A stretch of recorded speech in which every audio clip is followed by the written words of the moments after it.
स्वागत है PTC news ਦੇ ਵਿੱਚ ਸਾਰੇ ਦਰਸ਼ਕਾਂ ਦਾ। ਮੈਂ ਹਰਪ੍ਰੀਤ ਸਿੰਘ ਵਿਚਾਰ ਤਕਰਾਰ ਲੈ ਕੇ ਇੱਕ ਵਾਰ ਫਿਰ ਤੋਂ ਤੁਹਾਡੇ ਸਾਹਮਣੇ ਹਾਜ਼ਰ ਹਾਂ। ਨਤੀਜਿਆਂ ਤੋਂ ਪਹਿਲਾਂ ਹੀ ਕਮਸਾਨ ਸ਼ੁਰੂ ਹੋ ਗਿਆ ਔਰ ਇਸ ਕਮਸਾਨ ਦੇ ਵਿੱਚ ਅੱਗ ਦੇ ਵਿੱਚ ਘਿਓ ਪਾਉਣ ਦਾ ਕੰਮ ਐਗਜ਼ਿਟ ਪੋਲਾਂ ਨੇ ਕੀਤਾ। ਐਗਜ਼ਿਟ ਪੋਲ ਲਗਭਗ ਇੱਕੋ ਜਿਹੀ ਭਾਸ਼ਾ ਬੋਲਦੇ ਨੇ ਕਿ ਮੁੜ ਤੋਂ ਸਰਕਾਰ ਐਨਡੀਏ ਦੀ ਬਣੇਗੀ, ਇਸ ਲਈ ਵਿਰੋਧੀ ਖੇਮੇ ਦੇ ਵਿੱਚ ਹਲਚਲ ਮਚ ਗਈ ਹੈ ਤੇ ਸਭ ਤੋਂ ਵੱਡਾ ਦੋਸ਼ੀ ਇਸ ਦਾ ਮੰਨਿਆ ਜਾ ਰਿਹਾ ਈਵੀਐਮ ਨੂੰ। ईवीएम सब तो वड्डी दोषी है क्योंकि ईवीएम ने एनडीए ਨੂੰ ਜਿਤਾਇਆ। ਜੇਕਰ ਨਤੀਜੇ ਕੁਝ ਹੋਰ ਹੁੰਦੇ ਤਾਂ ਸ਼ਾਇਦ ਇਦਾਂ ਦਾ ਵਿਰੋਧ ਪ੍ਰਦਰਸ਼ਨ ਦੇਖਣ ਨੂੰ ਨਾ ਮਿਲਦਾ। ਹੁਣ ਇਹ ਕੀਤਾ ਜਾ ਰਿਹਾ ਹੈ ਕਿ ਵੀਵੀਪੈਟ ਦੀਆਂ ਜਿੰਨੀਆਂ ਵੀ ਪਰਚੀਆਂ ਨੇ ਉਹ ਸਾਰੀਆਂ ਪਰਚੀਆਂ ਦਾ ਮਿਲਾਨ ਈਵੀਐਮ ਦੇ ਨਾਲ ਕੀਤਾ ਜਾਵੇ, ਜਦਕਿ ਇਹ ਗੱਲ ਨੂੰ ਦਰਕਿਨਾਰ ਕਰ ਦਿੱਤਾ ਗਿਆ। ਅਜਿਹਾ ਨਹੀਂ ਹੋ ਸਕਦਾ, ਇਲੈਕਸ਼ਨ ਕਮਿਸ਼ਨ ਨੇ ਵੀ ਇਸ ਨੂੰ ਇਨਕਾਰ ਕਰ ਦਿੱਤਾ। ਸੋ ਅਜਿਹੇ ਦੇ ਵਿੱਚ ਕਰ ਫਿਰ ਤੋਂ ਸਵਾਲ ਖੜਾ ਹੋ ਗਿਆ ਕਿ ਇਹ ਬੇਸ ਬਣਾ ਕੇ ਤਿਆਰੀ ਕੀਤੀ ਜਾ ਰਹੀ ਹੈ ਵਿਰੋਧੀ ਧਿਰਾਂ ਵੱਲੋਂ ਕਿ ਜੇਕਰ ਨਤੀਜੇ ਐਗਜ਼ਿਟ ਪੋਲ ਦੇ ਮੁਤਾਬਕ ਆਉਂਦੇ ਨੇ ਤਾਂ ਘੱਟੋ ਘੱਟ ਇਹ ਬੇਸ ਬਣਾਇਆ ਜਾਏਗਾ ਕਿ ਅਸੀਂ ਤਾਂ ਪਹਿਲਾਂ ਹੀ ਕਹਿ ਰਹੇ ਸੀਗੇ ਕਿ ਈਵੀਐਮ ਦੇ ਵਿੱਚ ਕੁਝ ਗੜਬੜ हैगी है, नतीजे इसे करके इस तरह के आए ने, ये बेस की तैयारी हो रही है। पर जे वाकई ये कुछ दमखम हैगा तो इलैक्शन कराने तो पहला इन्ने जोरदार तरीके नाल अपील दलील क्यों नहीं की गई? जे 5% की अपील दलील मन्नी जा सकती सी, जो हो सकता कि सारियां पार्टियां एकजुट होकर बायकॉट करने की भी चेतावनी दिंदियां या डरावा दिंदियां, शायद इस मुद्दे ते दोबारा सोचा जा सकता सीगा। हुण जदों चुनाव खत्म, चोण खत्म हो चुके ने, सारे पासे रिजल्ट आने की तैयारी हो रही है, अजिहे दे विच इह कहा जाना कि ईवीएम दे विच खराबी है या वीवीपैट ਦੀਆਂ ਸਾਰੀਆਂ ਪਰਚੀਆਂ ਗਿਣੀਆਂ ਜਾਣ ਕਿੱਥੋਂ ਤੱਕ ਸੰਭਵ ਹੈ, ਇਸੇ ਤੇ ਵਿਚਾਰ ਚਰਚਾ ਲੈ ਕੇ ਹਾਜ਼ਰ ਹੋਏ ਹਾਂ। ਸਭ ਤੋਂ ਪਹਿਲਾਂ ਜਾਣ ਪਛਾਣ ਕਰਾ ਦਈਏ ਮਹਿਮਾਨਾਂ ਦੇ ਨਾਲ। ਡਾਕਟਰ ਦਲਜੀਤ ਸਿੰਘ ਚੀਮਾ ਸਾਹਿਬ ਮੌਜੂਦ ਨੇ, ਸੀਨੀਅਰ ਆਗੂ ਨੇ ਸ਼੍ਰੋਮਣੀ ਅਕਾਲੀ ਦਲ ਦੇ। ਉਦੈ ਸਿੰਘ ਰਾਠੌੜ ਸਾਹਿਬ ਮੌਜੂਦ ਨੇ, ਬੁਲਾਰ ਨੇ ਪੰਜਾਬ ਕਾਂਗਰਸ ਦੇ। ਗੁਰਪ੍ਰੀਤ ਸਿੰਘ ਢਿੱਲੋਂ ਸਾਹਿਬ ਬੁਲਾਰ ਨੇ ਬੀਜੇਪੀ ਦੇ। ਜਗਤਾਰ ਸਿੰਘ ਸੰਘੇੜਾ ਸਾਹਿਬ ਸੂਬਾ ਸਕੱਤਰ ਨੇ ਆਮ ਆਦਮੀ ਪਾਰਟੀ ਦੇ। ਪ੍ਰੋਫੈਸਰ ਮੁਹੰਮਦ ਖਾਲਿਦ ਸਾਹਿਬ ਸਿਆਸੀ ਮਾਹਰ ਨੇ। ਬਹੁਤ ਬਹੁਤ ਸਵਾਗਤ ਹੈ ਸਾਰੇ ਮਹਿਮਾਨਾਂ ਦਾ। ਰਾਠੌੜ ਸਾਹਿਬ, ਮੈਂ ਸ਼ੁਰੂਆਤ ਤੁਹਾਡੇ ਤੋਂ ਕਰਾਂਗਾ। जिस तरह पहला भी असी चर्चा की सी जो इलैक्शन तो पहला भी उदों भी ये मंग की गई सी कि ईवीएम ते सानू विश्वास नहीं है, ईवीएम दे नाल जिहड़ियां वीवीपैट मशीनां जुड़ियां गईयां ने, इन्हां दा दायरा वधाया जाए, इन्हां दी गिणती वधाई जाए, जबकि सुप्रीम कोर्ट ने भी कहा सी कि सफिशिएंट है जिन्ना क असीं ये दिता हैगा। अजिहे दे विच हुण इस ते दोबारा चर्चा करना की घबराहट पै गई एग्जिट पोल तो बाद? विरोधी खेमे दे विच एग्जिट पोल नूं ही नतीजा मन के चलिया जा रहा। देखो गुरप्रीत जी ਜਿਹੜੇ ਹਰਪ੍ਰੀਤ ਜੀ ਜਿਹੜੇ ਇਹ ਐਗਜ਼ਿਟ ਪੋਲ ਆਏ ਨੇ, ਐਗਜ਼ਿਟ ਪੋਲ ਦਾ ਜੋ ਹਾਲ 1997 ਤੋਂ ਲੈ ਕੇ 2019 ਤੱਕ ਹੋਇਆ, ਉਹਦੀ ਸਕਸੈਸ ਰੇਟ ਤੁਹਾਨੂੰ ਪਤਾ ਹੈ, ਚਾਹੇ ਉਹ ਬਾਹਰ ਹੋਏ ਨੇ ਚਾਹੇ ਹਿੰਦੁਸਤਾਨ 'ਚ ਹੋਏ ਨੇ। ਆਪਾਂ ਇਹਨਾਂ ਨੂੰ ਨਤੀਜੇ ਨਹੀਂ ਕਹਿ ਸਕਦੇ, ਇਹ ਤਾਂ ਕਹਿ ਹੀ ਨਹੀਂ ਰਹੇ, ਪਰ ਲੇਕਿਨ ਇਹ ਦੂਜੀਆਂ ਪਾਰਟੀਆਂ ਕਹਿ ਰਹੀਆਂ ਤੁਸੀਂ ਨਤੀਜੇ ਮੰਨ ਕੇ ਚੱਲ ਰਹੇ ਹੋ ਇਹਨਾਂ ਨੂੰ, ਇਸੇ ਲਈ ਤੁਸੀਂ ਸਵਾਲ ਚੁੱਕ ਰਹੇ ਹੋ। ਬਿਲਕੁਲ ਨਤੀਜੇ ਮੰਨ ਕੇ ਨਹੀਂ ਚੱਲ ਰਹੇ। ਸਾਡੀ ਪਹਿਲੇ ਵੀ ਇਹੀ ਡਿਮਾਂਡ ਸੀ। ਇਹ 100% ਦੀ ਤਾਂ ਅਸੀਂ ਗੱਲ ਹੀ ਨਹੀਂ ਕੀਤੀ। ਅਸੀਂ ਕਹਿੰਦੇ ਘੱਟੋ ਘੱਟ 50% ਜਿਹੜਾ ਇਹਦਾ ਮਿਲਾਨ ਹੋ ਜ਼ਰੂਰ ਵੀਵੀਪੈਟ ਦੀ ਜਿਹੜੀ ਪਰਚੀ ਹੈ ਉਹਨਾਂ ਦਾ ਹੋਣਾ ਚਾਹੀਦਾ, ਕਿਉਂਕਿ ਹੁਣ ਜਿਹੜੀ ਇਹ ਆਮਦ ਹੈ ਇਹਦੀ 5% ਹੈ। ਤਾਂ ਸਾਡਾ ਜਿੰਨੀ ਵੀ ਓਪੋਜੀਸ਼ਨ ਪਾਰਟੀਆਂ ਸਾਰਿਆਂ ਦੀ ਡਿਮਾਂਡ ਇਹੀ ਹੈ ਕਿ 50% ਦਾ ਘੱਟੋ ਘੱਟ ਮਿਲਾਨ ਹੋਣਾ ਚਾਹੀਦਾ। ਔਰ ਇਹ ਕੋਈ ਡਰ ਪੈ ਨਹੀਂ ਹੈ। ਹੁਣ ਤਾਂ 12 ਘੰਟੇ ਰਹਿ ਗਏ, ਹੁਣ ਤੱਕ ਜੋ ਹੋਣਾ ਸੀ ਉਹ ਡੱਬਿਆਂ 'ਚ ਹੋ ਚੁੱਕਿਆ, ਮਸ਼ੀਨਾਂ ਦੇ ਅੰਦਰ ਹੋ ਚੁੱਕਿਆ। ਇਹ ਤਾਂ ਕੱਲ ਨਿਕਲ ਕੇ ਸਾਹਮਣੇ ਆ ਜਾਣਾ। ਇਹ ਦੋਸ਼ਾਰੋਪਣ ਵਾਲੀ ਗੱਲ ਵੀ ਨਹੀਂ। ਮੈਨੂੰ ਇਹ ਸਮਝਾਓ ਨਾ, ਤੁਸੀਂ 50% ਮਿਲਾਨ ਦੀ ਗੱਲ ਕਿਉਂ ਕਰ ਰਹੇ ਹੋ? ਇਹਦੇ ਪਿੱਛੇ ਕੋਈ ਤਰਕ ਦੱਸੋ। ਦੇਖੋ ਤਰਕ ਹੈ ਕਿ ਇੰਦੌਰ ਦੇ ਅੰਦਰ ਪਿੱਛੇ ਐਮਪੀ ਦੇ ਅੰਦਰ ਇਲੈਕਸ਼ਨ ਹੋਇਆ ਸੀਗਾ, 20 ਦੇ ਅੰਦਰ 7 ਜਿਹੜੀਆਂ ਪਰਚੀਆਂ ਦਾ ਫਰਕ ਆਇਆ ਸੀਗਾ। ਉਹ ਜਿਹੜਾ ਕੇਸ ਹੈ ਹੁਣ ਉੱਥੇ ਕੋਰਟ ਦੇ ਅੰਦਰ ਵੀ ਚੱਲ ਰਿਹਾ। ਤਾਂ ਇਸ ਕਰਕੇ ਅਸੀਂ ਕਿਹਾ ਸੀਗਾ ਕਿ ਸਾਨੂੰ ਸ਼ੰਕਾ ਹੈ ਕਿ ਵੀ ਘੱਟੋ ਘੱਟ 50% ਪਰਚੀਆਂ ਦਾ ਮਿਲਾਨ ਤਾਂ ਤੁਸੀਂ ਕਰ ਲਓ। ਕਿਉਂ ਇਹ ਗੱਲ ਕੋਈ ਇਹ ਤਾਂ ਹੈ ਨਹੀਂ ਹੁਣ ਕੋਰਟ ਦੇ ਅੰਦਰ ਉਹ ਮੈਟਰ ਹੈ। ਉਹ 20 ਪਰਚੀਆਂ ਦੇ ਅੰਦਰ 7 ਪਰਚੀਆਂ ਦਾ ਫਰਕ ਦੇਖੋ ਕਿੱਡਾ ਵੱਡਾ ਫਰਕ ਹੋਇਆ, ਚਾਹੇ ਉਹ ਕਿਸੇ ਕਾਰਨ ਨਾਲ ਆਇਆ ਹੋਵੇ। ਆਪਾਂ ਇਹ ਨਹੀਂ ਕਹਿੰਦੇ ਕਿ ਉਹਦੇ ਅੰਦਰ ਡਿਫਰੈਂਸ ਹੋ ਸਕਦਾ, ਜਿਹੜੇ ਪਹਿਲਾਂ ਉਹ ਕਰਦੇ ਆ ਉਹਦੇ ਨਾਲ ਫਰਕ ਆਇਆ, ਲੇਕਿਨ ਫਰਕ ਤਾਂ ਉਹ ਮੌਕੇ ਤੇ ਪਕੜਿਆ ਗਿਆ ਨਾ। ਤਾਂ ਉਸ ਨੂੰ ਆਧਾਰ ਰੱਖਦੇ ਹੋਏ ਅਸੀਂ ਕਹਿੰਦੇ ਆ। ਦੇਖੋ ਦੋ ਚੀਜ਼ਾਂ ਨੇ ਰਾਠੌੜ ਸਾਹਿਬ, ਜਾਂ ਤਾਂ ਕੋਈ ਟੈਕਨੀਕਲ ਤੁਹਾਨੂੰ ਲੱਗਦਾ ਕਿ ਉਹਦੇ 'ਚ ਕੋਈ ਦਿੱਕਤ ਹੈਗੀ ਹੈ ਤਾਂ ਤੁਸੀਂ ਕਹਿ ਰਹੇ ਹੋ ਕਿ ਉਸ ਨੂੰ ਮਿਲਾਇਆ ਜਾਵੇ, ਜਾਂ ਤੁਹਾਨੂੰ ਵਿਸ਼ਵਾਸ ਨਹੀਂ ਹੈ ਈਵੀਐਮ ਤੇ। ਤੁਸੀਂ ਜਦੋਂ ਵਾਰ-ਵਾਰ ਇਹ ਆਉਂਦਾ ਕਿ ਬੀਜੇਪੀ ਨੇ ਇਹਦੇ ਵਿੱਚ ਕੋਈ ਅੱਟੀ ਸੱਟੀ ਕੀਤੀ ਪਈ ਹੈ, ਇਸ ਕਰਕੇ ਤੁਹਾਡਾ ਵਿਰੋਧ ਹੈ। ਦੋਵੇਂ ਚੀਜ਼ਾਂ ਕਲੀਅਰ ਕਰੋ, ਤੁਹਾਡਾ ਵਿਰੋਧ ਕਿਉਂ ਹੈ? ਜਾਂ ਤੁਹਾਨੂੰ ਲੱਗਦਾ ਕਿ ਟੈਕਨੀਕਲ ਕੋਈ ਫਾਲਟ ਹੋ ਸਕਦਾ ਇਸੇ ਕਰਕੇ ਤੁਸੀਂ ਮਿਲਾਨ ਨੂੰ ਕਹਿ ਰਹੇ ਹੋ, ਜਾਂ ਕਹਿ ਰਹੇ ਹੋ ਕਿ ਸੱਤਾਧਾਰੀ ਧਿਰ ਤੇ ਐਲੀਗੇਸ਼ਨ ਹੈ ਕਿ ਈਵੀਐਮ 'ਚ ਇਹਨਾਂ ਨੇ ਕੁਛ ਨਾ ਕੁਛ ਗੜਬੜ ਕੀਤੀ? ਨਹੀਂ, ਅਸੀਂ ਸਾਡਾ ਇਲਜ਼ਾਮ ਤਾਂ ਸੱਤਾਧਾਰੀ ਧਿਰ ਤੇ ਹੀ ਹੈਗਾ, ਕਿ ਪਿੱਛੇ ਵੀ ਜਦ ਕਾਰਪੋਰੇਸ਼ਨ ਦੇ मध्य प्रदेश के अंदर हुए सी, कि मैं ज़्यादा उत्थे की गल कर सकता, उत्थे रहा मैं बहुत ज़्यादा। तो उत्थे जिहड़ियां बटन दबदे सीगे तां लेकिन जिहड़ी वोट जारी सीगी लाइट बलदी सी, बीजेपी की बलदी। बड़ी कमाल की गल है, सरकार फिर भी तुहाडी बन नहीं ਮੈਂ ਕਾਰਪੋਰੇਸ਼ਨ ਦੀ ਗੱਲ ਕਰ ਰਿਹਾ ਸਰ, ਤੁਸੀਂ ਮੇਰੀ ਪੂਰੀ ਗੱਲ ਨਹੀਂ ਉਸ ਤੋਂ ਬਾਅਦ ਕਾਰਪੋਰੇਸ਼ਨ ਦੀ ਗੱਲ ਕਰ ਰਿਹਾ ਮੈਂ, ਤਾਂ ਕਾਰਪੋਰੇਸ਼ਨ ਦੀ ਗੱਲ ਕੀਤੀ ਹੈ। ਉਸ ਤੋਂ ਬਾਅਦ ਇਲੈਕਸ਼ਨ ਕਿਹੜੀਆਂ ਹੋਈਆਂ? ਉਸ ਤੋਂ ਬਾਅਦ ਤੁਸੀਂ ਮੈਨੂੰ ਇਹ ਦੱਸੋ, ਰਾਜਸਥਾਨ 'ਚ ਵੀ ਐਵੇਂ ਹੀ ਹੋਇਆ, ਰਾਜਸਥਾਨ 'ਚ ਵੀ ਐਵੇਂ ਹੀ ਹੋਇਆ। ਲੇਕਿਨ ਗੱਲ ਇਹ ਹੈ, ਮੈਨੂੰ ਇੱਕ ਚੀਜ਼ ਦਾ ਜਵਾਬ ਦਿਓ ਕਿ ਇਹ ਬਾਈ ਇਲੈਕਸ਼ਨ ਦੇ ਅੰਦਰ ਹੀ ਕੀ ਹੁੰਦਾ ਹੈ? ਜਿਹੜੇ ਮੇਨ ਇਲੈਕਸ਼ਨ ਆਉਂਦੇ ਆ ਉਹਨਾਂ ਦੇ ਅੰਦਰ ਜਿਹੜੀ ਆਪੋਜੀਸ਼ਨ ਪਾਰਟੀ ਆ ਉਹਨਾਂ ਦੀ ਵੋਟਾਂ ਕਿੱਥੇ ਚਲੇ ਜਾਂਦੀਆਂ?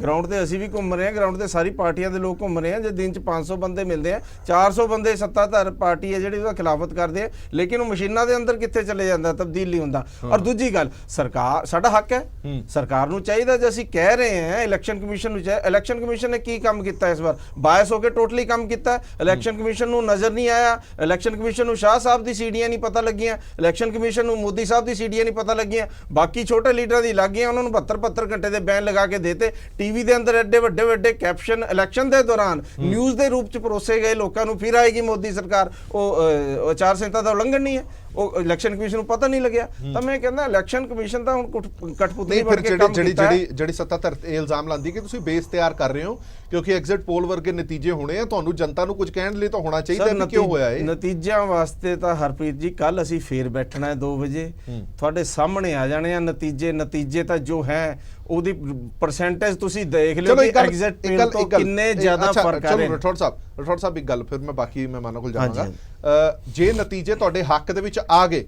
ਦੁਬਾਰਾ ਕਹੋਗੇ ਫਿਰ ਈਵੀਐਮ ਦੇ ਵਿੱਚ ਕੋਈ ਗੜਬੜ ਹੈਗੀ ਹੈ, ਦੁਬਾਰਾ ਇਹ ਤੇ ਕੀਤਾ ਜਾਵੇ, ਮਿਲਾਨ ਕੀਤਾ ਜਾਵੇ? ਅਸੀਂ ਮਿਲਾਨ ਦੀ ਗੱਲ ਕਰ ਰਹੇ ਹਾਂ, ਮੈਂ ਪੰਜਾਬ ਦੀ ਗੱਲ ਕਰ ਰਿਹਾ। ਜੇ ਪੰਜਾਬ ਦੇ ਨਤੀਜੇ ਜਦੋਂ ਆਣਗੇ ਫਿਰ ਤੁਸੀਂ ਇਹ ਸਵਾਲ ਚੁੱਕੋਗੇ ਕਿ ਇਹ ਨਤੀਜੇ ਠੀਕ ਨਹੀਂ ਆਏ, ਜਿਹੜੀਆਂ ਜੇ ਸਾਨੂੰ 8-9 ਸੀਟਾਂ ਮਿਲੀਆਂ ਇਹ ਠੀਕ ਨਹੀਂ ਹੈਗੀਆਂ, ਇਹ ਦੁਬਾਰਾ ਕੀਤੀਆਂ ਜਾਣ। ਸਰ ਤੁਸੀਂ 9 ਦੀ, ਅਸੀਂ ਤਾਂ 13 ਦੀ ਗੱਲ ਕਰ ਰਹੇ ਹਾਂ, ਤੁਸੀਂ 9 ਨਾ ਕਹੋ ਨਾ, ਮੇਰੇ ਮੂੰਹ ਚ ਨਾ ਪਾਓ ਤੁਸੀਂ, ਅਸੀਂ ਤਾਂ 13 ਦੀ ਗੱਲ ਕਰ ਰਹੇ ਹਾਂ। ਔਰ ਦੂਜੀ ਗੱਲ ਅਸੀਂ ਕਹਿੰਦੇ ਆ ਪੰਜਾਬ ਦੇ ਅੰਦਰ ਵੀ ਅਗਰ ਨਤੀਜੇ ਸਾਡੇ ਹੱਕ ਦੇ ਆਉਂਦੇ ਆ, ਵੀਵੀਪੈਟ ਦਾ ਮਿਲਾਨ ਹੋਣਾ ਚਾਹੀਦਾ। ਠੀਕ ਹੈ ਚੀਮਾ ਸਾਹਿਬ, ਇਹਨਾਂ ਦੀ ਮੰਗ ਜਾਇਜ਼ ਹੈਗੀ ਹੈ ਜਿਹੜੀ ਇਹ 50% ਦੀ ਮੰਗ ਕਰ ਰਹੇ ਨੇ? ਜੇ ਅਸੀਂ 5% ਕਰ ਸਕਦੇ ਹਾਂ, ਵਿਰੋਧੀ ਧਿਰ ਤੁਸੀਂ ਹਮੇਸ਼ਾ ਕਹਿੰਦੇ ਹੋ ਕਿ ਵਿਰੋਧੀ ਧਿਰਾਂ ਦਾ ਸਤਿਕਾਰ ਕਰਨਾ ਚਾਹੀਦਾ, ਉਹਨਾਂ ਦਾ ਵੀ ਡਿਮਾਂਡ ਜਿਹੜੀ ਉਹਨੂੰ ਜਾਇਜ਼ ਮੰਨਣਾ ਚਾਹੀਦਾ ਜੋ ਜਾਇਜ਼ ਹੈਗੀ ਹੈ, ਤੇ ਜੇ ਅਸੀਂ ਇਹ ਕਰ ਵੀ ਲੈਂਦੇ ਹਾਂ ਤਾਂ ਇਸ 'ਚ ਦਿੱਕਤ ਕੀ ਹੈ? ਦੇਖੋ ਗੱਲ ਇਹ ਹੈ ਕਿ ਖੇਡਣ ਵਾਸਤੇ ਇਹ ਬਹੁਤ ਜ਼ਰੂਰੀ ਹੁੰਦਾ ਕਿ ਸਪੋਰਟਸਮੈਨ ਸਪਿਰਿਟ ਤੁਹਾਡੇ 'ਚ ਹੋਣੀ ਚਾਹੀਦੀ। ਅਫਸੋਸ ਸਾਨੂੰ ਇਸ ਗੱਲ ਦਾ ਹੈ ਕਿ ਕਾਂਗਰਸ ਪਾਰਟੀ ਦੇ ਵਿੱਚ ਉਹ ਸਪੋਰਟਸਮੈਨ ਸਪਿਰਿਟ ਜੋ ਡੈਮੋਕ੍ਰੇਸੀ ਪ੍ਰਤੀ ਹੋਣੀ ਚਾਹੀਦੀ ਹੈ ਜਾਂ ਇੰਸਟੀਟਿਊਸ਼ਨ ਦੇ ਪ੍ਰਤੀ ਹੋਣੀ ਚਾਹੀਦੀ ਹੈ, ਉਹ ਇਹਨਾਂ ਦੇ ਵਿੱਚ ਦੇਖਣ ਨੂੰ ਨਹੀਂ ਮਿਲਦੀ। ਪਹਿਲੀ ਗੱਲ ਹੈ ਕਿ ਈਵੀਐਮ ਸਿਸਟਮ ਦੇ ਵਿੱਚ ਅੱਜ ਤੱਕ ਕਈ ਵਾਰੀ ਇਲੈਕਸ਼ਨ ਕਮਿਸ਼ਨ ਨੇ ਪਾਰਟੀਆਂ ਦੀ ਮੀਟਿੰਗ ਸੱਦ ਕੇ ਕਿਹਾ ਕਿ ਇਹਦੇ ਵਿੱਚ ਜੇ ਕੋਈ ਤੁਹਾਨੂੰ ਖਰਾਬੀ ਲੱਗਦੀ ਹੈ, ਇਹਨੂੰ ਹੈਕ ਕਰ ਸਕਦੇ ਹੋ, ਕੋਈ ਹੋਰ ਕਰ ਸਕਦੇ ਹੋ, ਉਹ ਕਰਕੇ ਦਿਖਾਓ। ਅੱਜ ਤੱਕ ਉਹ ਕਦੀ ਕੋਈ ਵੀ ਕਰਕੇ ਨਹੀਂ ਦਿਖਾ ਸਕਿਆ। ਦੂਜੀ ਗੱਲ ਸੀ ਕਿ ਇੱਕ ਇਹਨੂੰ ਸੇਫਟੀ ਦੇ ਤੌਰ ਦੇ ਉੱਤੇ ਇੱਕ ਇਹਦੇ 'ਚ ਐਡੀਸ਼ਨਲ ਫੀਚਰ ਜਿਹੜਾ ਵੀਵੀਪੈਟ ਦਾ ਐਡ ਕੀਤਾ ਗਿਆ ਜੀ ਕਿ ਵੋਟ ਵੀ ਜਿਹੜੀ ਹੈਗੀ ਆ ਇਲੈਕਟ੍ਰੋਨਿਕ ਤਰੀਕੇ ਦੇ ਨਾਲ ਵੀ ਰਿਕਾਰਡ ਹੋ ਜੇ, ਨਾਲ ਪਰਚੀ ਕੱਟ ਕੇ ਤੇ ਵੱਖਰੀ ਜਿਹੜੀ ਆ ਉਹ ਵੀ ਡੱਬੇ ਦੇ ਵਿੱਚ ਪੈ ਜਾਵੇ, ਤਾਂ ਜੋ ਕਿਤੇ ਕੋਈ ਗਲਤੀ ਲੱਗੇ ਤੇ ਉਹਨੂੰ ਪਰਚੀਆਂ ਨੂੰ ਕਾਊਂਟ ਕਰਕੇ ਖਾ ਲਿਆ। ਹੁਣ ਇਸ ਵੇਲੇ ਦੋਨੇ ਚੀਜ਼ਾਂ ਤਿਆਰ ਨੇ ਜੀ, ਇਲੈਕਟ੍ਰੋਨਿਕ ਰਿਜ਼ਲਟ ਵੀ ਇੱਕ ਪਾਸੇ ਤਿਆਰ ਆ, ਦੂਜੇ ਪਾਸੇ ਜਿਹੜੀ ਹੈਗੀ ਆ ਬੈਲਟ ਪੇਪਰ ਦੀ ਤਰ੍ਹਾਂ ਨਾਲ ਪਰਚੀਆਂ ਵੀ ਤੁਹਾਡਾ ਸਿੰਬਲ ਉੱਤੇ ਛਪ ਕੇ ਤਿਆਰ ਕਿ ਜੇ ਕੋਈ ਰੌਲਾ ਪਿਆ ਤੇ ਉਹ ਚੀਜ਼ਾਂ ਕਾਊਂਟ ਕੀਤੀ ਜਾ ਸਕਦੀਆਂ। ਇਹ ਵੀ ਇਲੈਕਸ਼ਨ ਕਮਿਸ਼ਨ ਨੇ, ਸੁਪਰੀਮ ਕੋਰਟ ਨੇ ਆਰਡਰ ਕਰ ਦਿੱਤਾ ਕਿ 5% ਜਿਹੜੇ ਹੈਗੇ ਆ ਜੀ ਉਹ ਰਿਜ਼ਲਟ ਤੋਂ ਬਾਅਦ ਗਿਣੀਆਂ ਹੀ ਜਾਣਗੀਆਂ। ਔਰ ਇਹਦੇ 'ਚ ਵੱਡੀ ਗੱਲ ਹੈ ਕਿ ਚੋਇਸ ਤੁਹਾਡੇ ਕੋਲੋਂ ਲਈ ਜਾਂਦੀ ਹੈ।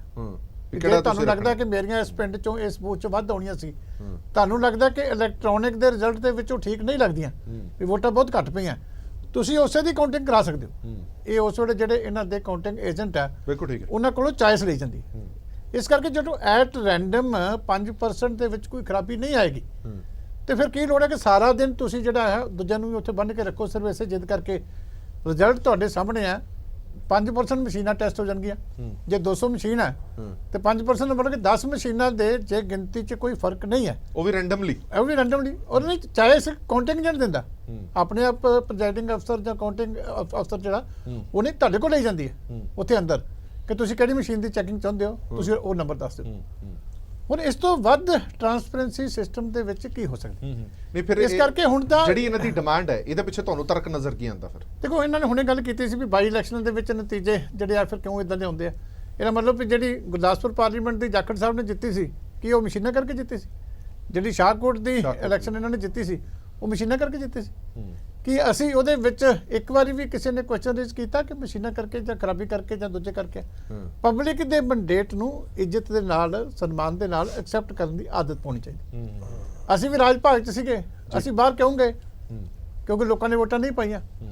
ਅਸੀਂ ਉਸ ਵੇਲੇ ਵੀ ਕਹਿ ਸਕਦੇ ਸੀ ਕਿ ਇੰਨਾ ਮਾੜਾ ਰਿਜ਼ਲਟ ਹੈ, ਸਾਡੀਆਂ ਹੋ ਹੀ ਨਹੀਂ ਸਕਦਾ ਕਿ ਸਾਡੀਆਂ 15 ਸੀਟਾਂ ਹੋਣ, ਪਰ ਅਸੀਂ ਐਕਸੈਪਟ ਕੀਤਾ ਕਿ ਨਹੀਂ, ਅਸੀਂ ਪਬਲਿਕ ਦਾ ਮੈਂਡੇਟ ਐਕਸੈਪਟ ਕਰਦੇ ਹਾਂ। ਠੀਕ ਹੈ। ਇਸ ਕਰਕੇ ਕਾਂਗਰਸ ਨੂੰ ਵੀ ਸੋਚਣਾ ਚਾਹੀਦਾ ਹੈ ਕਿ ਇਹ ਜਿਹੜੀ ਹੈ ਇਹ ਆਦਤ ਤੁਸੀਂ ਇੰਸਟੀਟਿਊਸ਼ਨ ਤਬਾਹ ਕਰੀ ਜਾ ਰਹੇ। ਦੁਨੀਆ ਦੀ ਸਭ ਤੋਂ ਵੱਡੀ ਡੈਮੋਕ੍ਰੇਸੀ ਹੈ ਔਰ ਫੁੱਲ ਪ੍ਰੂਫ ਸਿਸਟਮ ਹੈ ਸਾਡਾ। ਤੁਸੀਂ ਇੰਦੌਰ ਦੀ ਇੱਕ ਉਦਾਹਰਨ ਦਿੱਤੀ, ਤੁਸੀਂ ਦੱਸੋ ਵੀ ਕਿੰਨੇ ਲੱਖ ਬੂਥ ਹੈ ਦੇਸ਼ ਦੇ ਵਿੱਚ, ਤੇ ਇੱਕ ਦੀ ਉਦਾਹਰਨ ਦਿੱਤੀ। ਮਸ਼ੀਨ ਕਿਸੇ ਵੇਲੇ ਕੋਈ ਖਰਾਬ ਹੋ ਸਕਦੀ ਹੈ, ਉਹਦੇ ਉੱਤੇ ਤੁਸੀਂ ਸਾਰਾ ਸਿਸਟਮ ਦੇਸ਼ ਦਾ ਇੱਕ ਦੇ ਲੱਖਾਂ ਜਿਹੜੀਆਂ EVM ਛੱਡ ਕੇ ਇੱਕ ਦੇ ਉੱਤੇ ਤੁਸੀਂ ਸਾਰੇ ਦੇਸ਼ ਦਾ ਰਿਜ਼ਲਟ ਥੋੜੀ ਕਰ ਸਕਦੇ। ਠੀਕ ਹੈ ਗੁਰਪ੍ਰੀਤ ਜੀ, ਬੜੇ ਸਖਤ ਐਲੀਗੇਸ਼ਨ ਹੁੰਦੇ ਨੇ ਜਦੋਂ ਇਹ ਕਿਹਾ ਜਾਂਦਾ ਕਿ ਅਸੀਂ ਬਟਨ ਤਾਂ ਦਬਾਉਂਦੇ ਹਾਂ, ਹੋਰ ਕੋਈ ਤਾਂ ਬਟਨ ਦਬ ਪੈਂਦਾ ਕਮਲ ਦਾ। ਇਹ ਬੜੇ ਸੀਰੀਅਸ ਐਲੀਗੇਸ਼ਨ ਹੁੰਦੇ ਨੇ। ਉਸ ਤੋਂ ਬਾਅਦ ਇਲੈਕਸ਼ਨ ਕਮਿਸ਼ਨ ਦੀ ਦੁਰਵਰਤੋਂ ਕੀਤੀ ਗਈ ਹੈ ਸੱਤਾਧਾਰੀ ਧਿਰ ਵੱਲੋਂ। ਇਹ ਲਗਾਤਾਰ ਇਲਜ਼ਾਮ ਤੁਹਾਡੀ ਪਾਰਟੀ ਤੇ ਲੱਗਦੇ ਰਹੇ ਨੇ ਕਿ ਇਲੈਕਸ਼ਨ ਕਮਿਸ਼ਨ ਨੂੰ ਤੁਸੀਂ ਵਰਤਿਆ, ਇਸ ਲਈ ਚੋਣ ਨਤੀਜੇ ਇੰਨੇ ਬੁਰੀ ਤਰ੍ਹਾਂ ਪ੍ਰਭਾਵਿਤ ਹੋਏ ਨੇ ਜਿਹੜੇ ਐਗਜ਼ਿਟ ਪੋਲ ਦੇ ਵਿੱਚ ਦਿਖਾ ਰਹੇ ਨੇ। ਫਿਰ ਕੀ ਕਹਿਣਾ ਚਾਹੋ? ਹਰਪ੍ਰੀਤ ਜੀ, ਮੈਨੂੰ ਯਾਦ ਆਉਂਦਾ ਹੈ ਕਿ ਬਚਪਨ ਦੇ ਵਿੱਚ ਜਦੋਂ ਸਕੂਲ ਪੇਪਰ ਹੁੰਦੇ ਸੀ ਨਾ, ਤੇ ਪੇਪਰ ਕਿਸੇ ਬੱਚੇ ਦਾ ਚੰਗਾ ਨਾ ਹੋਣਾ ਤਾਂ ਉਹਨੇ ਕਹਿਣਾ ਜੀ ਮੇਰੇ ਅੱਜ ਪੈਨ ਨਹੀਂ ਚੱਲਿਆ, ਇਸ ਕਰਕੇ ਮੈਂ ਲਿਖ ਨਹੀਂ ਸਕਿਆ, ਜਾਂ ਸਾਡੀ ਟੀਚਰ ਬੜੀ ਸਖਤ ਆ ਗਈ ਸੀ ਇਸ ਕਰਕੇ ਮੈਨੂੰ ਪੇਪਰ ਜੱਜ ਨਾ ਕਰਨ ਨਹੀਂ ਦਿੱਤਾ। ਇਹ ਬਹਾਨੇਬਾਜ਼ੀਆਂ ਜਿਹੜੀਆਂ ਨੇ, ਜਦੋਂ ਆਪਣਾ ਰਿਜ਼ਲਟ ਨਾ ਉਸ ਤੋਂ ਪਹਿਲਾਂ ਹੀ ਅਸੀਂ ਇੱਕ ਮਾਹੌਲ ਬਣਾ ਦਈਏ ਕਿ ਅਸੀਂ ਤਾਂ ਪਬਲਿਕ ਦੇ ਵਿੱਚ ਸਾਨੂੰ ਬੜੇ ਪਪੂਲਰ ਹੈਗੇ ਆ, ਪਰ ਪਬਲਿਕ ਸਾਨੂੰ ਚਾਹੁੰਦੀ ਹੈ, ਪਰ ਇਹ ਮਸ਼ੀਨਾਂ ਦੀ ਗਲਤੀ ਹੈ ਜੀ ਜਿਨ੍ਹਾਂ ਨੇ ਸਾਨੂੰ ਹਰਾਤਾ। ਇਹ ਇੱਕ ਬੇਸ ਤਿਆਰ ਕੀਤਾ ਜਾ ਰਿਹਾ, ਹੋਰ ਇਸ ਤੋਂ ਇਲਾਵਾ ਕੁਝ ਨਹੀਂ ਹੈ। ਪਿਛਲੇ ਲੰਬੇ ਸਮੇਂ ਤੋਂ ਮਸ਼ੀਨਾਂ ਦੇ ਉੱਤੇ ਜਿਹੜੀ ਹੈ ਇਹ VOTING ਹੁੰਦੀ ਆ ਰਹੀ ਹੈ, ਸਰਕਾਰਾਂ ਬਣਦੀਆਂ ਆਈਆਂ ਨੇ ਹਰ ਪ੍ਰਦੇਸ਼ ਦੀਆਂ, ਕਾਰਪੋਰੇਸ਼ਨਾਂ ਦੀਆਂ, ਸੈਂਟਰ ਦੀਆਂ। ਕਦੀ ਵੀ ਕੋਈ ਮਤਲਬ ਕੋਈ ਮੇਜਰ ਤੌਰ ਤੇ ਤੁਸੀਂ ਕਿਤੇ ਜਿਵੇਂ ਚੀਮਾ ਸਾਹਿਬ ਨੇ ਕਿਹਾ ਕਿ ਇੱਕ ਅੱਧੀ ਜਗ੍ਹਾ ਪ੍ਰੋਬਲਮ ਆ ਸਕਦੀ ਹੈ ਕਿ ਮਸ਼ੀਨ ਖਰਾਬ ਹੋ ਗਈ ਜਾਂ ਕੁਝ ਹੋ ਗਿਆ, ਬਟ ਕਦੀ ਵੀ ਉਹ ਟੋਟੈਲਿਟੀ ਦੇ ਵਿੱਚ ਇਦਾਂ ਦਾ ਕਦੀ ਕੁਝ ਵੇਖਣ ਨੂੰ ਨਹੀਂ ਮਿਲਿਆ।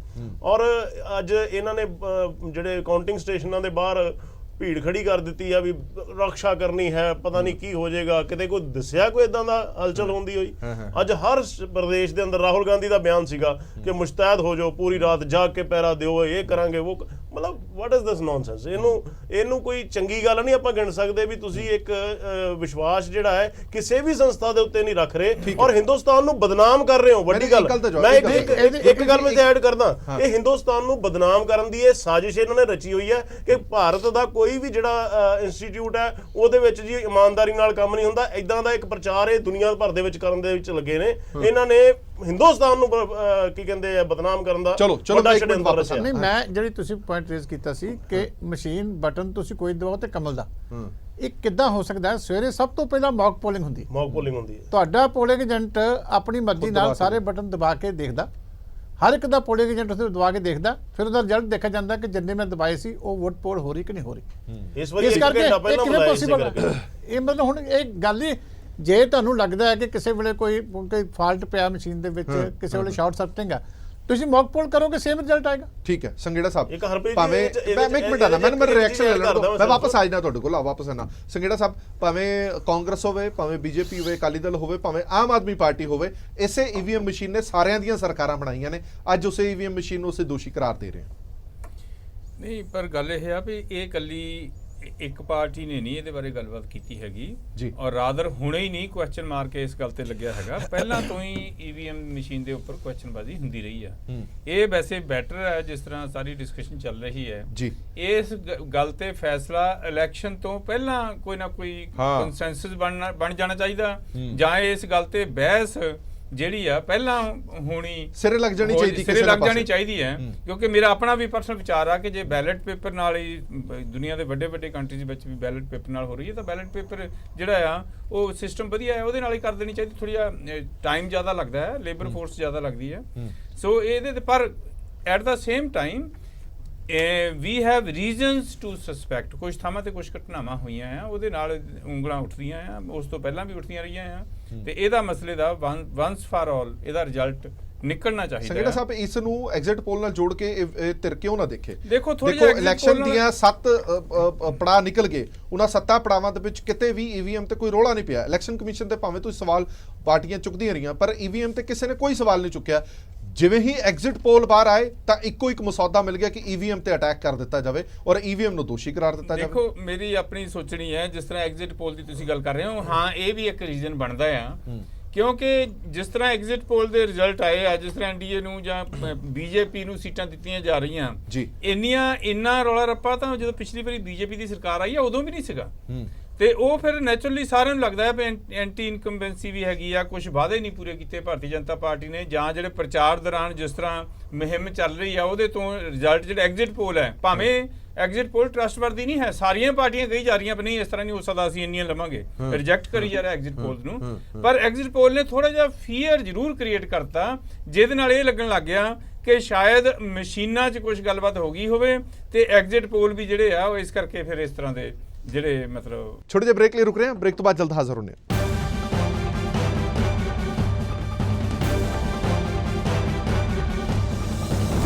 ਬ੍ਰੇਕ ਤੋਂ ਬਾਅਦ ਦਰਸ਼ਕਾਂ ਦਾ ਇੱਕ ਵਾਰ ਫਿਰ ਤੋਂ ਸਵਾਗਤ ਹੈ। ਸਾਡੀ ਵਿਚਾਰ ਤਕਰਾਰ ਜਾਰੀ ਹੈ ਔਰ ਗੱਲ ਕਰ ਰਹੇ ਹਾਂ ਈਵੀਐਮ ਮਸ਼ੀਨਾਂ ਤੇ ਸਵਾਲ ਕਿੱਥੋਂ ਤੱਕ ਜਾਇਜ਼। ਖਾਲੇ ਸਾਹਿਬ, ਜਿਸ ਤਰ੍ਹਾਂ ਦੇ ਐਗਜ਼ਿਟ ਪੋਲ ਆ ਰਹੇ ਨੇ, ਚਲੋ ਫਰਜ਼ ਕਰੀਏ 1% ਅਸੀਂ ਮੰਨ ਵੀ ਲਈਏ ਕਿ ਐਗਜ਼ਿਟ ਪੋਲ ਠੀਕ ਨੇ, ਜੇ ਅਗਲੀ ਆਉਣ ਵਾਲੀ ਸਰਕਾਰ ਜੇ ਐਨਡੀਏ ਦੀ ਬਣ ਜਾਂਦੀ ਹੈ ਤਾਂ ਜਲੇਬੀਆਂ ਤੇ ਲੂਣ ਛੜਕਣ ਦੀ ਇਹ ਗੱਲ ਹੋ ਰਹੀ ਹੈ ਕਿ ਇਹ ਕਿਹਾ ਜਾਏਗਾ ਕਿ ਇਹ ਤਾਂ ਸਿਰਫ ਇਸ ਕਰਕੇ ਜਿੱਤੇ ਨੇ ਕਿਉਂਕਿ ਈਵੀਐਮ ਦੇ ਵਿੱਚ ਗੜਬੜ ਸੀ, ਅਦਰਵਾਈਜ਼ ਇਹਨਾਂ ਦੀ ਜਿੱਤ ਪੂਰੀ ਨਹੀਂ ਹੋਣੀ ਸੀ। ਦੇਖੋ ਇਦਾਂ ਹੈਗਾ ਵੀ 1998 ਤੋਂ ਜਦ ਤੋਂ ਈਵੀਐਮਸ ਆਪਣੇ ਇੰਟਰੋਡਿਊਸ ਹੋਈਆਂ, ਇਹ 12-13 ਸਾਲ ਇਸ ਤਰ੍ਹਾਂ ਸੀਗੇ ਜਿਸ ਵੇਲੇ ਈਵੀਐਮ ਤੇ ਕਿਸੇ ਨੇ ਕੁਐਸਚਨ ਨਹੀਂ ਕੀਤਾ। ਉਸ ਤੋਂ ਬਾਅਦ ਆਪਾਂ ਦੇਖਦੇ ਹਾਂ ਕਿ ਈਵੀਐਮ ਤੇ ਕੁਐਸਚਨ ਹੋਣ ਲੱਗ ਗਏ, ਪਬਲਿਕ ਇੰਟਰਸਟ ਲਿਟੀਗੇਸ਼ਨਸ ਆਈਆਂ, ਸੁਪਰੀਮ ਕੋਰਟ ਦੇ ਵਿੱਚ ਗਿਆ ਕੇਸ, ਇਲੈਕਸ਼ਨ ਕਮਿਸ਼ਨ ਨੂੰ ਹੋਇਆ, ਇਲੈਕਸ਼ਨ ਕਮਿਸ਼ਨ ਨੇ ਆਫਰ ਕੀਤਾ ਕਿ ਅਸੀਂ ਤੁਹਾਨੂੰ ਚੈਲੰਜ ਕਰਦੇ ਹਾਂ ਕਿ ਆ ਕੇ ਇਹਨੂੰ ਕਰੋ, ਕੋਈ ਵੀ ਇਹਨੂੰ ਹੈਕਿੰਗ ਜਾਂ ਇਹਨੂੰ ਪ੍ਰੋਗਰਾਮਿੰਗ ਇਹਦੀ ਚੇਂਜ ਕਰ ਸਕਦਾ, ਕਰਕੇ ਦਿਖਾਓ, ਉਹ ਨਹੀਂ ਹੋਇਆ। ਬੇਸਿਕਲੀ ਗੱਲ ਇਹ ਹੈਗੀ ਹੈ ਕਿ ਕਿਤੇ ਨਾ ਕਿਤੇ ਮਿਸਟਰਸਟ ਜਿਹੜਾ ਹੈਗਾ ਉਹ ਜ਼ਰੂਰ ਪੋਲੀਟੀਕਲ ਪਾਰਟੀ 'ਚ ਹੋਇਆ, ਜਿਹਦੀ ਵਜ੍ਹਾ ਹੈਗੀ ਹੈ ਕਿ ਜਿਸ ਵੇਲੇ ਆਪਾਂ ਬੈਲਟ ਪੇਪਰ ਤੋਂ ਇਲੈਕਟ੍ਰੋਨਿਕ ਮਸ਼ੀਨ ਤੇ ਸ਼ਿਫਟ ਹੋਏ, ਉਸ ਵੇਲੇ ਇਦਾਂ ਲੱਗਿਆ ਕਿ ਇੱਕ ਬਹੁਤ ਅੱਛਾ ਸਿਸਟਮ ਆ ਰਿਹਾ, ਲੇਕਿਨ ਜਿਵੇਂ ਕਿਤੇ ਨਾ ਕਿਤੇ ਚਾਹੇ ਉਹ ਇੱਕ ਜਗ੍ਹਾ ਹੋਇਆ ਚਾਹੇ 10 ਜਗ੍ਹਾ ਹੋਇਆ, ਜਿਸ ਵੇਲੇ ਹੋਇਆ ਕਿ ਜੀ ਵੋਟ ਕਿਸੇ ਨੂੰ ਗਈ ਔਰ ਪਾਈ ਕਿਸੇ ਨੂੰ ਸੀਗੀ, ਉਹਦਾ ਜਿਹੜਾ ਹੈਗਾ ਮੀਡੀਆ ਦੇ ਉੱਪਰ ਐਕਸਪੋਜ਼ਰ ਇੰਨਾ ਹੋਇਆ, ਲੋਕਾਂ ਨੇ ਉਹਦੇ ਉੱਪਰ ਕੁਐਸਚਨ ਕਰਨਾ ਸ਼ੁਰੂ ਕਰ ਦਿਆ। ਤੁਹਾਨੂੰ ਪਤਾ ਵੀ ਬੀਜੇਪੀ ਜਿਸ ਵੇਲੇ ਆਪੋਜੀਸ਼ਨ ਸੀਗੀ, LK ਅਡਵਾਨੀ ਨੇ ਕੁਐਸਚਨਿੰਗ ਕੀਤੀ ਇਹਦੇ ਉੱਪਰ ਈਵੀਐਮ ਦੀ ਫੰਕਸ਼ਨਿੰਗ ਦੇ ਉੱਪਰ van he was leader of opposition. ਜਿਸ ਵੇਲੇ ਸੁਬਰਾਮਨਿਅਮ ਸਵਾਮੀ ਨੇ ਇੱਕ ਇੰਟਰਨੈਸ਼ਨਲ ਕਾਨਫਰੰਸ ਬੁਲਾਈ ਈਵੀਐਮ ਦੀ ਫੰਕਸ਼ਨਿੰਗ ਦੇ ਉੱਪਰ ਔਰ PIL ਪਾਈ ਈਵੀਐਮ ਦੇ ਉੱਪਰ ਕਿ ਈਵੀਐਮ ਜਿਹੜੀ ਹੈਗੀ ਆ ਇਸ ਫਾਰਮ ਦੇ ਵਿੱਚ ਜਿਹੜੀ ਹੈਗੀ ਆ ਕੁਐਸਚਨੇਬਲ ਹੈ, ਇਹ ਨਹੀਂ ਹੋਣੀ ਚਾਹੀਦੀ, ਇਹ ਤਾਂ ਕੁਐਸਚਨਸ ਹੈਗੇ। ਲੇਕਿਨ ਇਹਦਾ ਮਤਲਬ ਇਹ ਨਹੀਂ ਹੈ ਕਿ ਆਪਾਂ ਈਵੀਐਮ ਨੂੰ ਜਿਹੜਾ ਹੈਗਾ ਸਾਰਾ ਦੋਸ਼ ਦੇ ਦਈਏ। ਈਵੀਐਮ ਜਿਹੜੀ ਹੈਗੀ ਹੈ ਉਹਦੇ ਵਿੱਚ ਇੰਪਰੂਵਮੈਂਟ ਹੋ ਸਕਦੀ ਹੈ, ਉਹਦੇ ਵਿੱਚ ਟਰਾਂਸਪੇਰੈਂਸੀ ਲਿਆਤੀ ਜਾ ਸਕਦੀ ਹੈ। ਜਿਵੇਂ ਕਿ ਆਪਾਂ ਸਾਰੇ ਜਾਣਦੇ ਹਾਂ ਕਿ VVPAT ਜਿਸ ਵੇਲੇ ਸੁਪਰੀਮ ਕੋਰਟ ਨੇ ਕਿਹਾ ਕਿ VVPAT ਦੇ ਵਿੱਚ ਇੱਕ ਬੜਾ ਕਾਫੀ ਜ਼ਿਆਦਾ ਟਰਾਂਸਪੇਰੈਂਸੀ ਆ ਗਈ। ਜਿਸ ਵੇਲੇ ਤੁਸੀਂ ਵੋਟ ਪਾਉਨੇ ਹੋ ਨਾਲ ਹੀ VVPAT ਦੇ ਵਿੱਚ ਜਿਹੜੀ ਪਰਚੀ ਗਿਰਦੀ ਹੈ ਉਹ ਪਤਾ ਲੱਗ ਜਾਂਦਾ ਵੀ ਕਿ ਪਰਚੀ ਕਿਸ ਨੂੰ ਪਈ ਹੈ। ਤਾਂ ਇਸ ਤੋਂ ਜ਼ਿਆਦਾ ਟਰਾਂਸਪੇਰੈਂਸ ਫਿਰ ਉਸ ਤੋਂ ਬਾਅਦ ਇਹ ਹੈਗਾ ਕਿ ਜਿੰਨੀਆਂ VVPAT ਦੇ ਵਿੱਚ ਜਿੰਨੀਆਂ ਪਰਚੀਆਂ ਹੈਗੀਆਂ ਉਹਨਾਂ ਪਰਚੀਆਂ ਨੂੰ ਤੁਸੀਂ ਰੈਂਡਮਲੀ ਜਾਂ ਉਹਨਾਂ ਨਾਲ ਟੈਲੀ ਕਰ ਸਕਦੇ ਹੋ, ਇਹ ਇੱਕ ਟਰਾਂਸਪੇਰੈਂਸੀ ਹੈ। ਇਸ ਦੇ ਬਾਵਜੂਦ ਵੀ ਅਗਰ ਕੋਈ ਟੈਕਨੀਕਲ ਗਲਿਚ ਆ ਜਾਂਦੀ ਹੈ, ਆ ਸਕਦੀ ਹੈ, ਮਸ਼ੀਨ ਹੈ, ਮਸ਼ੀਨ ਦੇ ਵਿੱਚ ਕਿਤੇ ਨਾ ਕਿਤੇ ਪ੍ਰੋਬਲਮ ਆ ਸਕਦੀ ਹੈ, ਅਗਰ ਟੈਕਨੀਕਲ ਕੋਈ ਗਲਿਚ ਹੈ ਉਹਨੂੰ ਦੂਰ ਕੀਤਾ ਜਾ ਸਕਦਾ ਹੈ। ਲੇਕਿਨ ਇਹਦਾ ਇਹ ਮਤਲਬ ਇਹ ਨਹੀਂ ਹੈ ਕਿ ਪੂਰੇ ਕੰਟਰੀ ਦੇ ਵਿੱਚ ਲੱਖਾਂ ਈਵੀਐਮ ਜਿਹੜੀ ਹੈਗੀਆਂ ਉਹਨਾਂ ਦੀ ਪ੍ਰੋਗਰਾਮਿੰਗ ਕਰ ਦਿੱਤੀ ਜਾਊਗੀ, ਉਸ ਪ੍ਰੋਗਰਾਮਿੰਗ ਦੇ ਮੁਤਾਬਕ ਜਿਹੜਾ ਹੈਗਾ ਸਾਰਾ ਰਿਜ਼ਲਟ ਚੇਂਜ ਕਰ ਦਿੱਤਾ ਜਾਏਗਾ। ਇਸ ਤਰ੍ਹਾਂ ਦੀ ਪੋਸਿਬਿਲਿਟੀ ਮੈਨੂੰ ਨਹੀਂ ਲੱਗਦੀ। ਅੱਛਾ ਚਲੋ ਇੱਕ ਇਹ ਵੀ ਦੱਸ ਦਿਓ, ਜਿਹੜਾ 5% ਦਾ ਇਹਨਾਂ ਨੇ VVPAT ਨਾਲ ਜੋੜਿਆ ਉਹ ਸੈਟੀਸਫਾਈਡ ਹੈਗਾ ਜਾਂ ਦਾਇਰਾ ਤੁਹਾਨੂੰ ਘੱਟ ਲੱਗਦਾ? ਹੈਗਾ ਸੁਪਰੀਮ ਕੋਰਟ ਦੇ ਵਿੱਚ ਬੜੇ ਸੁਲਝੇ ਹੋਏ ਦਿਮਾਗ ਬੈਠੇ ਆ, ਉਹਨਾਂ ਕੋਲ ਇਹੀ ਨਹੀਂ। ਦੇਖੋ 2-3 ਚੀਜ਼ਾਂ ਇਹਦੇ ਵਿੱਚ ਹੈਗੀਆਂ। ਜਿਸ ਵੇਲੇ ਮੱਧ ਪ੍ਰਦੇਸ਼ ਦੇ ਵਿੱਚ ਇਲੈਕਸ਼ਨ ਹੋਇਆ ਜਿਹਦੇ ਵਿੱਚ ਕਾਂਗਰਸ ਜਿੱਤੀ ਹੈ, ਉਸ ਵੇਲੇ ਰਾਹੁਲ ਗਾਂਧੀ ਨੇ ਸਵਾਲ ਪੁੱਛਿਆ ਗਿਆ ਕਿ ਈਵੀਐਮ ਦੇ ਉੱਪਰ ਹਜੇ ਵੀ ਤੁਹਾਨੂੰ ਡਾਊਟ ਹੈ? ਉਹ ਕਹਿੰਦਾ ਨਹੀਂ, ਈਵੀਐਮ ਨੂੰ ਅਸੀਂ ਹਜੇ ਵੀ ਕੁਐਸਚਨ ਕਰਦੇ ਹਾਂ ਕਿ ਈਵੀਐਮ ਦੀ ਫੰਕਸ਼ਨਿੰਗ ਨੂੰ। ਉਸ ਤੋਂ ਬਾਅਦ ਇਲੈਕਸ਼ਨ ਤੋਂ ਪਹਿਲਾਂ ਪੋਲੀਟੀਕਲ ਪਾਰਟੀਆਂ ਜਿਹੜੀਆਂ ਹੈਗੀਆਂ ਸੁਪਰੀਮ ਕੋਰਟ 'ਚ ਗਈਆਂ, ਉਹਨਾਂ ਨੂੰ ਕਹਿੰਦੇ ਜੀ 100% ਤੁਸੀਂ ਇਹਨਾਂ ਨੂੰ ਮੇਲ ਕਰੋ, ਉਹ ਕਹਿੰਦੇ ਨਹੀਂ ਜੀ ਅਸੀਂ 5% ਕਰਾਂਗੇ। ਉਸ ਤੋਂ ਬਾਅਦ ਹੁਣ 21 ਪਾਰਟੀਆਂ ਕੱਲ ਜਿਹੜੀਆਂ ਹੈਗੀਆਂ ਉਹ ਇਲੈਕਸ਼ਨ ਕਮਿਸ਼ਨ ਨੂੰ ਮਿਲੀਆਂ, ਉਹਨਾਂ ਨੂੰ ਜਾ ਕੇ ਕਿਹਾ, ਇਲੈਕਸ਼ਨ ਕਮਿਸ਼ਨ ਨੇ ਕਿਹਾ ਠੀਕ ਹੈ ਅਸੀਂ ਤੁਹਾਡੀ ਜਿਹੜੀ ਹੈਗੀ ਹੈ ਡਾਊਟਸ ਉਹਨਾਂ ਨੂੰ ਦਿਮਾਗ 'ਚ ਰੱਖਾਂਗੇ, ਲੇਕਿਨ ਸਾਡਾ ਸਿਸਟਮ ਫੁੱਲ ਪ੍ਰੂਫ ਹੈ। ਇਹ ਜਿਹੜੀਆਂ ਚੀਜ਼ਾਂ ਹੈਗੀਆਂ, ਦੇਖੋ ਐਡੇ ਸੀਨੀਅਰ ਲੈਵਲ ਤੇ, ਐਡੇ ਇੰਸਟੀਟਿਊਸ਼ਨ ਲੈਵਲ ਤੇ ਆਪਾਂ ਨੂੰ ਕਿਤੇ ਨਾ ਕਿਤੇ ਤਾਂ ਵਿਸ਼ਵਾਸ ਕਰਨਾ ਪਏਗਾ ਨਾ। ਇਹ ਤਾਂ ਨਹੀਂ ਆਪਾਂ ਕਹਿ ਸਕਦੇ ਕਿ ਸਾਰੇ ਰਲੇ ਹੋਏ, ਦੈਟ ਇਜ਼ ਨਾਟ ਪੋਸੀਬਲ। ਦੂਸਰੀ ਗੱਲ ਇਹ ਹੈਗੀ ਹੈ ਵੀ ਲੱਖਾਂ ਕਰਮਚਾਰੀ ਜਿਹੜੇ ਹੈਗੇ ਆ ਈਵੀਐਮਸ ਨੂੰ ਹੈਂਡਲ ਕਰ ਰਹੇ ਆ। ਅਗਰ ਲੱਖਾਂ ਕਰਮਚਾਰੀ, ਇਹ ਤਾਂ ਨਹੀਂ ਹੈ ਵੀ ਲੱਖਾਂ ਕਰਮਚਾਰੀ ਇੱਕੋ ਵਿਚਾਰਧਾਰਾ ਦੇ ਇੱਕ ਪਾਸੇ ਤੁਰੇ ਫਿਰਦੇ, ਇਸ ਤਰ੍ਹਾਂ ਵੀ ਨਹੀਂ ਪੋਸੀਬਲ ਹੋ ਸਕਦਾ। ਇਸ ਕਰਕੇ ਇਹਦੇ 'ਚ ਕੋਈ ਸ਼ੱਕ ਨਹੀਂ ਕਿ ਟੈਕਨੀਕਲੀ ਕਿਤੇ ਗਲਿਚਸ ਕਰਕੇ ਈਵੀਐਮ ਦੀ ਫੰਕਸ਼ਨਿੰਗ ਦੇ ਵਿੱਚ ਪ੍ਰੋਬਲਮ ਰਿਪੋਰਟ ਹੋ ਸਕਦੀ ਹੈ, ਲੇਕਿਨ ਮੈਂ ਈਵੀਐਮ ਦੇ ਸਿਸਟਮ ਨੂੰ ਔਰ ਨਾਲ ਜਿਹੜਾ ਵੀਵੀਪੈਟ ਐਡ ਕਰਤਾ ਉਹਨੂੰ ਸਮਰਥਨ ਕਰਦਾ ਐਜ਼ ਅ ਸਿਟੀਜ਼ਨ ਵੀ, ਕਿਉਂਕਿ ਉਹਦੇ ਫਾਇਦੇ ਕਾਫੀ ਜ਼ਿਆਦਾ ਹੈ, ਨੁਕਸਾਨ ਵੀ ਹੈ, ਕੁਝ ਨੁਕਸਾਨ ਵੀ ਹੈ, ਜਿਵੇਂ ਕਿ ਮੈਂ ਇੱਕ ਮਿੰਟ ਲਊਂਗਾ, ਜਿਵੇਂ ਕਿ ਜਿਸ ਵੇਲੇ ਤੁਸੀਂ ਕਿਸੇ ਵੀ ਬੂਥ ਦੇ ਵਿੱਚ ਵੋਟਾਂ ਪੈਂਦੀਆਂ ਤੁਹਾਨੂੰ ਪਤਾ ਲੱਗ ਜਾਂਦਾ ਹੈ ਕਿ ਇਸ ਬੂਥ ਦੇ ਵਿੱਚੋਂ ਕਿੰਨੀਆਂ ਵੋਟਾਂ ਪਈਆਂ, ਹਾਰਨ ਵਾਲਾ ਜਿੱਤਣ ਵਾਲਾ ਜਿਹੜਾ ਹੈਗਾ ਉਹ ਗਰਜਿਸ ਰੱਖ ਸਕਦਾ ਉਸ ਇਲਾਕੇ ਦੇ ਨਾਲ, ਮੈਨੂੰ ਵੋਟਾਂ ਨੇ, ਇਸ ਤਰ੍ਹਾਂ ਦੀਆਂ ਚੀਜ਼ਾਂ ਹੈਗੀਆਂ, ਲੇਕਿਨ ਉਹ ਵੀ ਉਸ ਚੀਜ਼ ਦਾ ਵੀ ਤੋੜ ਨਿਕਲ ਰਿਹਾ ਬੜੀ ਜਲਦੀ ਕਿ ਅਸੀਂ ਕਈ ਮਸ਼ੀਨਾਂ ਨੂੰ ਇਕੱਠਾ ਕਰਕੇ ਵੀ ਜਿਹੜਾ ਹੈਗਾ ਉਹ ਗੁਪਤ ਹੋ ਜਾਏਗਾ, ਲੇਕਿਨ ਈਵੀਐਮ ਦਾ ਸਿਸਟਮ ਜਿਹੜਾ ਹੈਗਾ ਐਸ ਸੱਚ ਜਿਹੜਾ ਹੈਗਾ ਬਹੁਤ ਅੱਛਾ ਸਿਸਟਮ। ਠੀਕ ਹੈ, ਖਾਲਸਾ ਸਾਹਿਬ ਜਿਹੜੀ ਗੱਲ ਹਰਪ੍ਰੀਤ ਜੀ ਕਹੀ ਆ ਨਾ ਵੀ ਲੱਖਾਂ ਕਰਮਚਾਰੀ, ਸੋ ਜਿਹੜੀ ਹੇਰਾਫੇਰੀ ਦਾ ਖਦਸ਼ਾ ਜ਼ਾਹਰ ਕੀਤਾ ਜਾ ਰਿਹਾ ਉਹ ਈਚ ਐਂਡ ਐਵਰੀ ਈਵੀਐਮ ਤੇ ਨਹੀਂ ਕੀਤਾ ਜਾ ਰਿਹਾ, ਥੋੜੀਆਂ ਬਹੁਤ ਵੋਟਾਂ ਨਾਲ ਹੀ ਜਿੱਤ ਹਾਰ ਚ ਬਦਲ ਜਾਂਦੀ ਹੈ, ਹਾਰ ਜਿੱਤ ਵਿੱਚ ਬਦਲ ਜਾਂਦੀ ਹੈ, ਸੋ ਇਹਨੂੰ ਕੰਪਲੀਟਲੀ ਤੁਸੀਂ ਖਾਲਸਾ ਸਾਹਿਬ ਰੂਲ ਆਊਟ ਨਹੀਂ ਕਰ ਸਕਦੇ ਜੇ ਮੈਂ ਕਿਹਾ ਟੈਕਨੀਕਲ ਗਲਿਚਸ ਕਰਕੇ। ਚਲੋ ਇੱਕ ਸੈਕਿੰਡ ਇਹਦੇ ਉਲਟ ਜਦੋਂ ਬੈਲਟ ਪੇਪਰ ਯੂਜ਼ ਕਰਦੇ ਸੀ ਤੇ ਆ ਪਿੱਛੇ ਜਿਹੜੀਆਂ ਇਲੈਕਸ਼ਨਾਂ ਹੋਈਆਂ ਡੇਰਾ ਬੱਸੀ ਦੇ ਵਿੱਚ ਸਾਰੇ ਦੇ ਸਾਰੇ ਸਟੈਂਪਡ ਬੈਲਟ ਪੇਪਰ ਪਹਿਲਾਂ ਆ ਗਏ ਸੀ, ਸਟੈਂਪਡ ਆ ਗਏ ਸੀ, ਉਹਦੇ ਵਿੱਚ ਉਸ ਤੋਂ ਬਾਅਦ ਬੜੇ ਸਟਿੰਗ ਵੀ ਨਿਕਲੇ ਕਿ ਉਹ ਥੱਪੇ ਮਾਰੀ ਜਾ ਰਿਹਾ ਬੂਥ ਕੈਪਚਰਿੰਗ ਜਿਹੜੀ ਹੁੰਦੀ ਸੀ, ਕਾਂਗਰਸ ਨੇ ਜਿੰਨੀ ਬੂਥ ਕੈਪਚਰਿੰਗ ਕੀਤੀ ਹੈ ਅੱਜ ਇਹ ਉਸ ਦੇਖੋ ਇਦਾਂ ਹੈਗਾ, ਇੱਕ ਦੇਖੋ ਪੂਰਾ ਹਿੰਦੁਸਤਾਨ ਦਾ ਇੱਕ ਸਿਸਟਮ ਚੇਂਜ ਹੋਇਆ, ਅਸੀਂ ਤਰੱਕੀ ਵੱਲ ਤੁਰੇ, ਇੱਕ ਉਹ ਵੱਡਾ ਜਿਹੜਾ ਪਹਿਲਾਂ ਪੇਪਰ ਨੂੰ ਕਾਊਂਟਿੰਗ ਚ ਕਿੰਨਾ ਟਾਈਮ ਲੱਗਦਾ ਸੀਗਾ, ਟਾਈਮ ਵੇਸਟ ਹੁੰਦਾ ਸੀ, ਵੋਟਾਂ ਖਰਾਬ ਵੀ ਬਹੁਤ ਹੁੰਦਾ ਸੀ, ਟਰਾਂਸਪੋਰਟੇਸ਼ਨ ਦਾ ਖਰਚਾ ਹੈਗਾ, ਟਰਾਂਸਪੋਰਟੇਸ਼ਨ ਸਾਰੇ ਸਭ ਤੋਂ ਵੱਡੀ ਗੱਲ ਹੈਗੀ ਹੈ ਘਟਾ ਕੇ ਈਵੀਐਮ ਦੇ ਵਿੱਚ Harpreet ji one time investment ਹੈ। ਹਾਲੇ ਸਾਹਿਬ ਇੱਕ ਮਿੰਟ, ਜਦੋਂ ਈਵੀਐਮ ਆਪਣਾ ਪੂਰੇ ਦੁਨੀਆ ਦੇ ਵਿੱਚ ਅਸੀਂ ਲਾਂਚ ਕੀਤੀ ਹੈ ਸਭ ਤੋਂ ਪਹਿਲਾਂ, ਵੱਡਾ ਲੋਕਤੰਤਰ ਹੈ ਤੇ ਵੱਡਾ ਹੀ ਤਰੱਕੀ ਦਿਖਾਈ, ਅੱਜ ਫੇਰ ਪਛਾਂ ਖਿੱਚੂ ਪਾਰਟੀਆਂ ਮਤਲਬ ਜਿਹੜੀਆਂ ਜਵਾਬ ਰਠੌੜ ਸਾਹਿਬ ਇਹ ਹੈ ਕੇਜਰੀਵਾਲ ਸਾਹਿਬ ਨੇ ਕਿਹਾ ਬੈਲਟ ਪੇਪਰ ਤੇ ਦੁਬਾਰਾ ਆ ਜਾਓ, ਤੁਸੀਂ ਦੁਨੀਆ ਅੱਗੇ ਨੂੰ ਜਾਣ ਨੂੰ ਸੋਚਦੀ ਹੈ, ਇਹ ਪਿੱਛੇ ਨੂੰ। ਸੰਘੇੜਾ ਸਾਹਿਬ ਤੋਂ ਵੀ ਲੈ ਲੈਣਾ ਜਵਾਬ, ਮੈਂ ਸੰਘੇੜਾ ਸਾਹਿਬ ਤੋਂ ਵੀ ਲੈ ਲੈਣਾ। ਰਠੌੜ ਸਾਹਿਬ ਜਿਹੜਾ ਐਲੀਗੇਸ਼ਨ ਗੁਰਪ੍ਰੀਤ ਜੀ ਨੇ ਲਾਇਆ ਕਿ ਇਹ ਕਿੰਨਾ ਮਾੜਾ ਦਿਖਦਾ ਹੋਏਗਾ ਜਦੋਂ ਬਾਹਰਲੇ ਮੁਲਕ ਲਈ ਦੇਖਦੇ ਹੋਣੇ ਕਿ ਇਹਨਾਂ ਦੇ ਇਲੈਕਸ਼ਨ ਕਮਿਸ਼ਨ ਤੇ ਹੀ ਸਵਾਲ ਹੈ, ਜਿਸ ਨੂੰ ਸਭ ਤੋਂ ਵੱਡੀ ਤਾਕਤ ਲੋਕਤੰਤਰ ਦੀ ਮੰਨਿਆ ਜਾਂਦਾ ਹੈ, ਜਿਸ ਨੇ ਸਭ ਕੁਝ ਤੈਅ ਕਰਨਾ ਕਿ ਅਗਲੀ ਸਰਕਾਰ ਕਿਹਦੀ ਹੋਏਗੀ, ਤੁਸੀਂ ਉਸੇ ਨੂੰ ਹੀ ਮਾੜਾ ਕਹੀ ਜਾਂਦੇ ਹੋ। ਤੇ ਇਲੈਕਸ਼ਨ ਕਮਿਸ਼ਨ ਤੇ ਵਿਸ਼ਵਾਸ ਜੇ ਤੁਹਾਡੇ ਸਾਰੇ ਵਰਕਰਾਂ ਦੇ ਵਿੱਚੋਂ ਤੁਸੀਂ ਹਟਾ ਰਹੇ ਹੋ ਕਿ ਇਲੈਕਸ਼ਨ ਕਮਿਸ਼ਨ ਦੀ ਗਲਤੀ ਹੈ, ਤਾਂ ਕਿੱਡਾ ਵੱਡਾ ਜਨ ਸਮਰਥਨ ਜਿਹੜਾ ਐਵੇਂ ਦਾ ਹੈਗਾ ਜਿਹੜਾ ਇਲੈਕਸ਼ਨ ਕਮਿਸ਼ਨ ਤੇ ਵਿਸ਼ਵਾਸ ਨਹੀਂ ਕਰਦਾ, ਫਿਰ ਇਹ ਲੋਕਤੰਤਰ ਕਿਵੇਂ ਚੱਲੇਗਾ?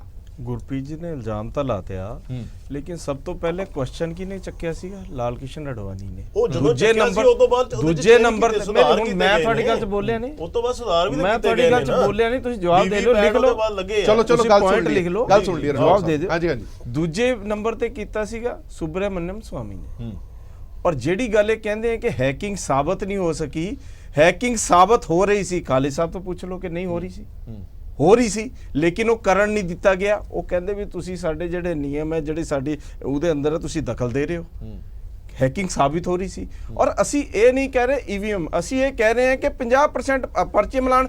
ਅਗਰ 23 ਪਾਰਟੀਆਂ ਮਿਲ ਕੇ ਕਹਿ ਰਹੀਆਂ, ਦੇਸ਼ ਦੀ 23 ਪਾਰਟੀਆਂ ਜਿਹੜੀ 71% ਵੋਟਾਂ ਨੂੰ ਰਿਪਰੈਜ਼ੈਂਟ ਕਰ ਰਹੀਆਂ, ਪਿਛਲੇ ਇਲੈਕਸ਼ਨਾਂ ਦੇ ਅੰਦਰ ਕਿੰਨੀ ਵੋਟ ਪਈ ਹੈ ਇਹਨਾਂ ਨੂੰ? ਜਿਹੜੀ 71% ਵੋਟ ਨੂੰ ਰਿਪਰੈਜ਼ੈਂਟ ਕਰ ਰਹੀਆਂ 23 ਪਾਰਟੀਆਂ, ਤਾਂ ਅਗਰ ਲੋਕਤੰਤਰ ਹੈ, ਲੋਕਤੰਤਰ ਦੇ ਅੰਦਰ ਤੁਸੀਂ ਮੰਨਦੇ ਕਿਉਂ ਨਹੀਂ? ਕਿਆ ਉਹ 71% ਵੋਟਰ ਯਾਰ ਜਿਹੜੇ ਉਹਨਾਂ ਦੇ ਰਿਪਰੈਜ਼ੈਂਟੇਟਿਵ ਵੋਟਰ ਨਹੀਂ ਹੈ ਹਿੰਦੁਸਤਾਨ ਦੇ? ਅਸੀਂ ਤਾਂ ਇਹੀ ਗੱਲ ਕਹਿ ਰਹੇ ਹਾਂ ਵੀ ਮਿਲਾਨ ਕਰ ਲਓ, 50% ਕਰ ਲਓ ਮਿਲਾਨ, ਅਸੀਂ ਬਿਲਕੁਲ। ਔਰ ਜਿੱਥੇ ਤੱਕ ਕਹਿੰਦੇ ਬਦਨਾਮੀ ਦੀ ਗੱਲ, ਬਦਨਾਮੀ ਜਿੰਨੀ ਮੋਦੀ ਸਾਹਿਬ ਨੇ ਬਾਹਰ ਜਾ ਕੇ ਕੀਤੀ ਹੈ, ਮੈਨੂੰ ਲੱਗਦਾ ਕਿਸੇ ਪ੍ਰਧਾਨ ਮੰਤਰੀ ਨੇ ਅੱਜ ਤੱਕ ਬਾਹਰ ਜਾ ਕੇ ਨਹੀਂ ਕੀਤੀ। ਕਿਸੇ ਪ੍ਰਧਾਨ ਮੰਤਰੀ ਨੇ ਜਾਣਾ ਬਦਨਾਮੀ ਨਹੀਂ, ਦੇਸ਼ ਦਾ ਨਾਂ ਉੱਚਾ ਕੀਤਾ।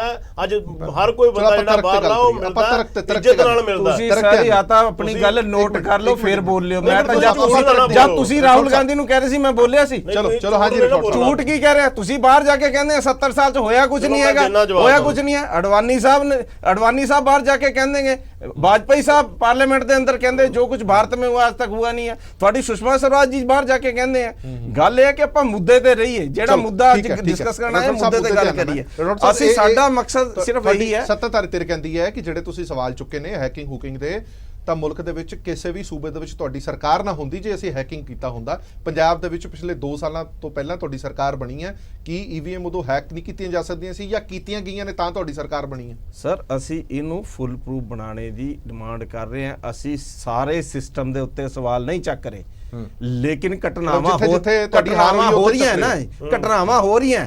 ਘਟਨਾਵਾਂ ਹੋ ਰਹੀਆਂ। ਆਪਾਂ ਅਗਰ ਇੱਕ ਜਗ੍ਹਾ ਕੋਈ ਇਹੋ ਜੀ ਘਟਨਾ ਹੁੰਦੀ ਹੈ ਕਿ ਈਵੀਐਮ ਮਸ਼ੀਨ ਕਿੱਥੇ ਮਿਲਦੀ ਹੈ, ਇਹ ਹੁਣ ਇਸ ਇਲੈਕਸ਼ਨ ਦੀ 4 ਵੀਡੀਓਜ਼ ਨੇ ਮੇਰੀਆਂ ਜਿਹੜੀਆਂ ਈਵੀਐਮ ਮਸ਼ੀਨ ਆਪਣੀ ਜਗ੍ਹਾ ਤੇ ਨਹੀਂ ਗਈਆਂ ਹੋਈਆਂ, ਤਾਂ ਆਪਾਂ ਉਹਨੂੰ ਸਿਸਟਮ ਨੂੰ ਸਹੀ ਕਰਨੇ ਦੀ ਗੱਲ ਕਰ ਰਹੇ ਹਾਂ।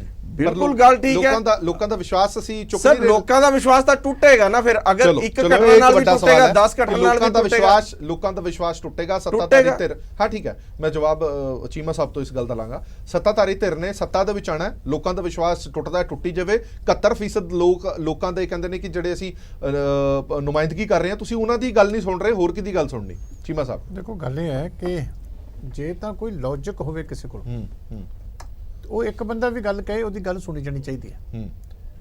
71% ਕਿਹੜੀ ਕੋਈ ਇੱਕ ਪਾਰਟੀ ਦੀ ਵੋਟ ਆ, ਇਹ 50 ਤੱਕ ਖਿਲਰੇ ਹੋਇਆ।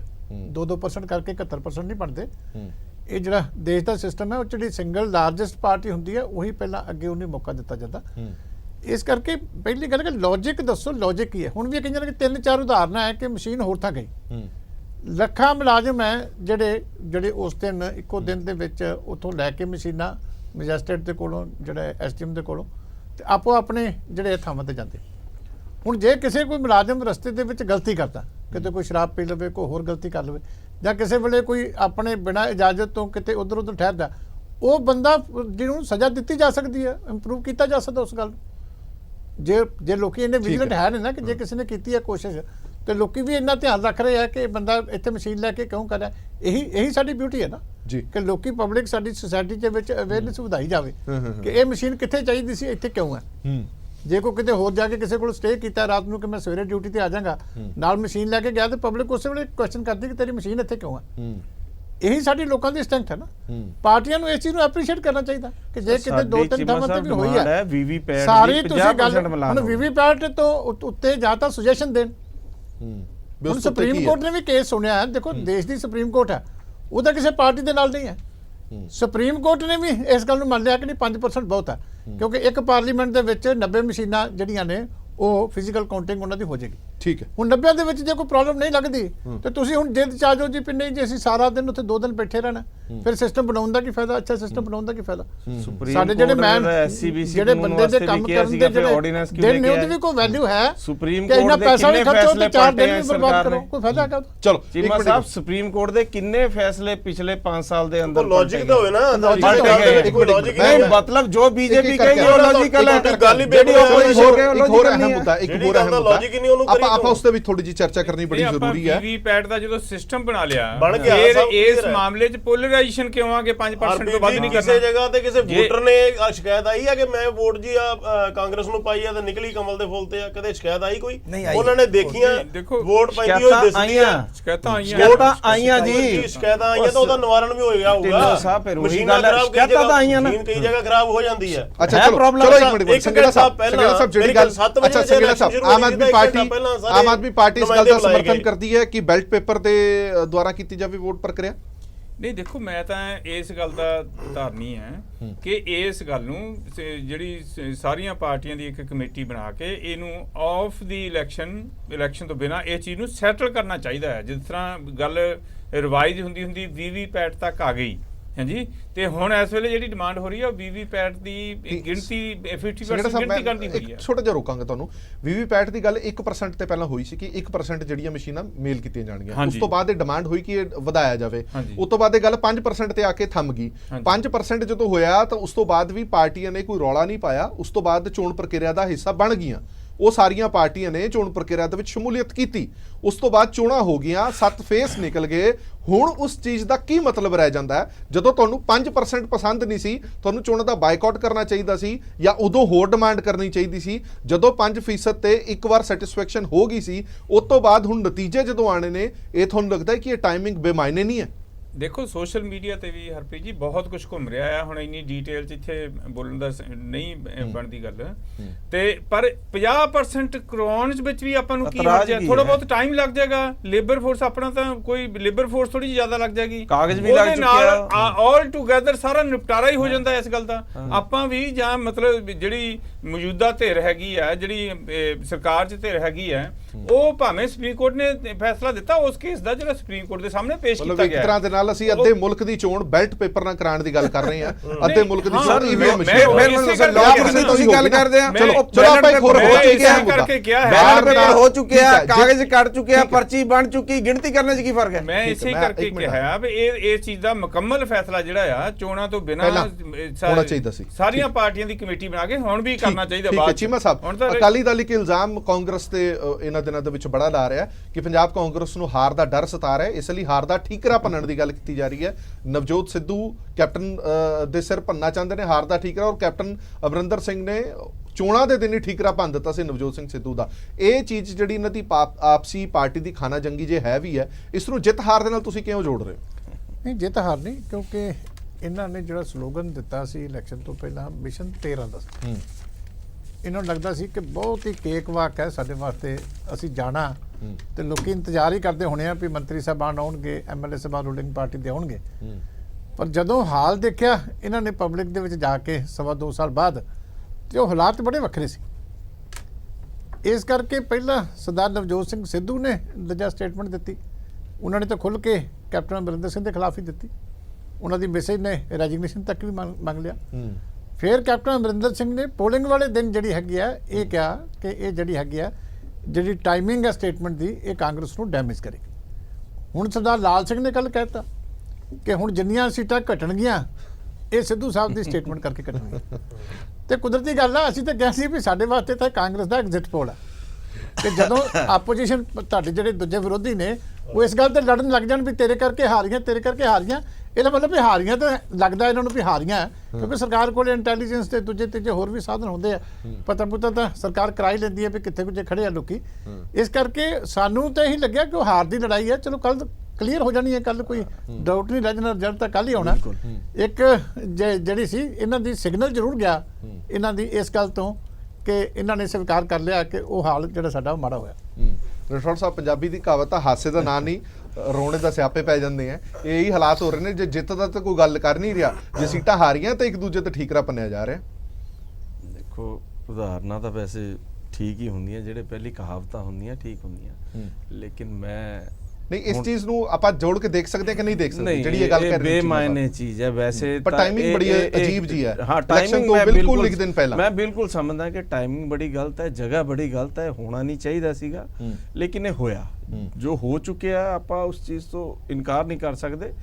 ਔਰ ਮੈਂ ਸਮਝਦਾ ਜੋ ਸਿੱਧੂ ਸਾਹਿਬ ਨੇ ਕਿਹਾ ਉਹਦਾ ਬਿਹਤਰ ਜਵਾਬ ਤੁਸੀਂ ਸਿੱਧੂ ਸਾਹਿਬ ਤੋਂ ਮੰਗ ਸਕਦੇ ਆ, ਲੇਕਿਨ ਮੈਂ ਨਾ ਪਰ ਉਹਦੇ ਮਾਇਨੇ ਕੀ ਹੈ ਰਠੌੜ ਸਾਹਿਬ? ਦੇਖੋ, ਬੜੀ ਸਪਸ਼ਟ ਜੀ ਗੱਲ ਹੈ, ਤੁਸੀਂ ਬੁਲਾ ਰਹੇ ਹੋ ਪਾਰਟੀ ਦੇ, ਮੈਂ ਇਸ ਲਈ ਤੁਹਾਡੇ ਤੋਂ ਮਾਇਨੇ ਪੁੱਛ ਰਿਹਾ। ਜੇ ਨਵਜੋਤ ਸਿੰਘ ਸਿੱਧੂ ਇਹ ਕਹਿੰਦੇ ਨੇ ਕਿ ਜਿਹੜੇ ਵੀ ਨਤੀਜੇ ਆਣਗੇ ਉਹਦੀ ਜ਼ਿੰਮੇਵਾਰੀ ਕੈਪਟਨ ਅਮਰਿੰਦਰ ਸਿੰਘ ਦੀ ਹੋਏਗੀ, ਅਗਲੇ ਦਿਨ ਕੈਪਟਨ ਅਮਰਿੰਦਰ ਸਿੰਘ ਕਹਿੰਦਾ ਹੈ ਕਿ ਇਹ ਬੜੀ ਗਲਤ ਟਾਈਮਿੰਗ ਹੈਗੀ ਹੈ, ਜੇ ਨੁਕਸਾਨ ਹੁੰਦਾ ਤਾਂ ਨਵਜੋਤ ਸਿੰਘ ਸਿੱਧੂ ਜ਼ਿੰਮੇਵਾਰ ਹੋਏਗਾ, ਯਾਨੀ ਨਵਜੋਤ ਸਿੰਘ ਸਿੱਧੂ ਨੂੰ ਵੀ ਪਤਾ ਕਿ ਨਤੀਜੇ ਠੀਕ ਨਹੀਂ ਆਣ ਵਾਲੇ, ਇਸ ਲਈ ਕੈਪਟਨ ਦੀ ਜ਼ਿੰਮੇਵਾਰੀ ਤੈਅ ਕਰ ਰਹੇ ਨੇ, ਕੈਪਟਨ ਅਮਰਿੰਦਰ ਸਿੰਘ ਨੂੰ ਵੀ ਪਤਾ ਨਤੀਜੇ ਠੀਕ ਨਹੀਂ ਆਣੇ, ਇਸ ਲਈ ਨਵਜੋਤ ਸਿੰਘ ਸਿੱਧੂ ਦੀ ਜ਼ਿੰਮੇਵਾਰੀ ਤੈਅ ਕਰਨੇ। ਇਹ ਗੱਲ ਦਾ ਮੈਂ ਜਵਾਬ ਮੈਂ ਸਮਝ ਰਿਹਾ, ਤੁਸੀਂ ਮਿਸ਼ਨ 13 ਦੀ ਗੱਲ ਕਰ ਰਹੇ ਹੋ ਔਰ ਹਰੇਕ ਪਾਰਟੀ ਨੇ, ਹੁਣ ਚੀਮਾ ਸਾਹਿਬ ਬੇਸ਼ੱਕ ਤੋਂ ਕਹਿ ਰਹੇ ਹੈ, ਸੁਖਬੀਰ ਬਾਦਲ ਜੀ ਨੇ ਵੀ ਦਾਵਾ ਕੀਤਾ ਵੀ 13 ਸੀਟਾਂ ਜਿੱਤਾਂਗੇ ਅਸੀਂ, ਹਰ ਪਾਰਟੀ ਦਾਵਾ ਕਰਦੀ ਹੈ ਕਿ ਅਸੀਂ ਸਾਰੀ ਸੀਟਾਂ ਜਿੱਤਾਂਗੇ, ਪਰ ਉਹ ਹਾਰ ਦਾ ਜ਼ਿੰਮੇਵਾਰ ਵੀ ਨਾ ਠਹਿਰਾਂਦੀ ਚੋਣਾਂ ਦੇ ਨਤੀਜੇ ਆਉਣ ਤੋਂ ਪਹਿਲਾਂ ਹੀ। ਗੱਲ ਤਾਂ ਹਰਬੀਰ ਜੀ ਪੂਰੀ ਉਹ ਇਹ ਵੀ ਨਹੀਂ ਕਹਿੰਦੇ ਨਾ ਬਸ ਅਸਤੀਫਾ ਦੇ ਦਾਂਗੇ, ਇਹ ਵੀ ਨਹੀਂ ਕਹਿੰਦੇ ਮੰਤਰੀਆਂ ਨੂੰ ਵੀ ਜੇ ਸੀਟਾਂ 13 ਨਾ ਆਈਆਂ ਤਾਂ ਤੁਹਾਡੀਆਂ ਜਿਹੜੀ ਤੁਹਾਡੀ ਤਬਦੀਲੀ ਕਰਾਂਗੇ। ਤੁਸੀਂ ਤਾਂ 3 ਦਿਨ ਤੋਂ 8 ਤੇ ਅੜੇ ਹੋਏ ਆ, ਫਿਰ ਹੁਣ ਕੱਲ ਅਸੀਂ ਬਹਿ ਕਰਾਂਗੇ। ਚਲੋ ਆਪਾਂ ਮੈਂ ਜਵਾਬ ਉਹਨਾਂ ਤੋਂ ਲੈ ਲੈਣਾ ਉਹਨਾਂ ਦਾ ਵੀ, ਤੁਸੀਂ ਆਪਣੀ ਪਾਰਟੀ ਦਾ ਮੇਰਾ ਮੰਨਣਾ ਦੀ ਬਿਲਕੁਲ ਟਾਈਮਿੰਗ ਗਲਤ ਸੀ, ਹੋਣਾ ਨਹੀਂ ਚਾਹੀਦਾ। ਇਹ ਜਿਹੜੀ ਇਹ ਅਸਲ 'ਚ ਕੀ ਹੈ ਕਿ ਇੱਕ ਪੰਜਾਬ ਦੀ ਅਸੀਂ ਗੱਲ ਕਰੀਏ ਤਾਂ ਪੰਜਾਬ 'ਚ ਕੈਪਟਨ ਅਮਰਿੰਦਰ ਸਿੰਘ ਤੋਂ ਵੱਡਾ ਲੀਡਰ ਮੈਂ ਨਹੀਂ ਮੰਨਦਾ ਕਿ ਕੋਈ ਦੂਜਾ ਵੱਡਾ ਲੀਡਰ ਹੈਗਾ। ਔਰ ਨਵਜੋਤ ਸਿੰਘ ਸਿੱਧੂ ਸਾਹਿਬ ਹੈ, ਉਹ ਵੀ ਦੇਖੋ ਸਾਡੇ ਨੈਸ਼ਨਲ ਪ੍ਰਚਾਰਕ ਨੇ ਔਰ ਬਰਾਬਰ ਉਹਨਾਂ ਨੇ ਮੋਦੀ ਸਾਹਿਬ ਦੇ ਬਰਾਬਰ ਰੈਲੀਆਂ ਕੀਤੀਆਂ, 40 ਦਿਨ ਲਾ ਕੇ ਆਏ ਆ। ਮਤਭੇਦ ਜ਼ਰੂਰ ਹੁੰਦੇ ਆ ਪਾਰਟੀ ਦੇ ਅੰਦਰ, ਤੁਸੀਂ ਫਿਰ ਉਸ ਪੁਆਇੰਟ ਤੇ ਆ ਹੀ ਨਹੀਂ ਰਹੇ। ਮੈਂ ਸਰ ਗੋਲ ਕਰੀਏ ਮੈਂ ਉਸ ਪੁਆਇੰਟ ਤੇ ਤੁਸੀਂ ਆ ਹੀ ਨਹੀਂ ਰਹੇ ਜਿਸ ਪੁਆਇੰਟ ਤੇ ਮੈਂ ਲੈ ਆ ਰਿਹਾ। 12 ਸਟੇਟਮੈਂਟ ਦਾ ਨਤੀਜਾ ਲੈਣਾ ਦੇਣਾ ਹੈ ਦਾ ਸਮਾਂ ਰਹਿ ਗਿਆ, ਤੁਹਾਨੂੰ ਸਾਰਿਆਂ ਨੂੰ ਪਤਾ ਲੱਗ ਜਾਣਾ। ਰਿਸਕ ਤੁਸੀਂ ਵੀ ਨਹੀਂ ਲੈਣਾ ਪੰਜਾਬ ਦੇ ਅੰਦਰ ਇਤਿਹਾਸ ਬਦਲੇਗਾ। ਪੰਜਾਬ ਦਾ ਇਤਿਹਾਸ ਇਹ ਰਿਹਾ ਹੈ ਕਿ ਜਦ ਵੀ ਰੂਲਿੰਗ ਪਾਰਟੀ ਹੈ ਉਹਦੇ ਖਿਲਾਫ ਵੋਟਾਂ ਮੈਂਬਰ ਪਾਰਲੀਮੈਂਟ ਦੇ ਅੰਦਰ ਪਈਆਂ ਔਰ ਸੀਟਾਂ ਬਹੁਤ ਘੱਟ ਆਈਆਂ, ਲੇਕਿਨ ਇਸ ਵਾਰ ਇਤਿਹਾਸ ਬਦਲੇਗਾ। ਮੈਕਸਿਮਮ ਆਫ ਦਾ ਸੀਟਸ ਉਹ ਪੰਜਾਬ ਕਾਂਗਰਸ। ਖਾਲਿਦ ਸਾਹਿਬ, ਨਤੀਜੇ ਜਿਹੜੇ ਮਰਜ਼ੀ ਹੋਣ, ਹੱਕ ਚ ਹੋਣ, ਵਿਰੋਧ ਚ ਹੋਣ ਕਾਂਗਰਸ ਦੇ, ਇਸ ਖਾਨਾ ਜੰਗੀ ਦਾ ਕੁਝ ਅਸਰ ਪੈਣ ਵਾਲਾ? ਇਸ ਖਾਨਾ ਜੰਗੀ ਦਾ ਅਸਰ ਜਿਹੜਾ ਹੈਗਾ ਨਾ ਕਈ ਜਗ੍ਹਾ ਤੇ ਪੈਣ ਵਾਲਾ ਹੈ।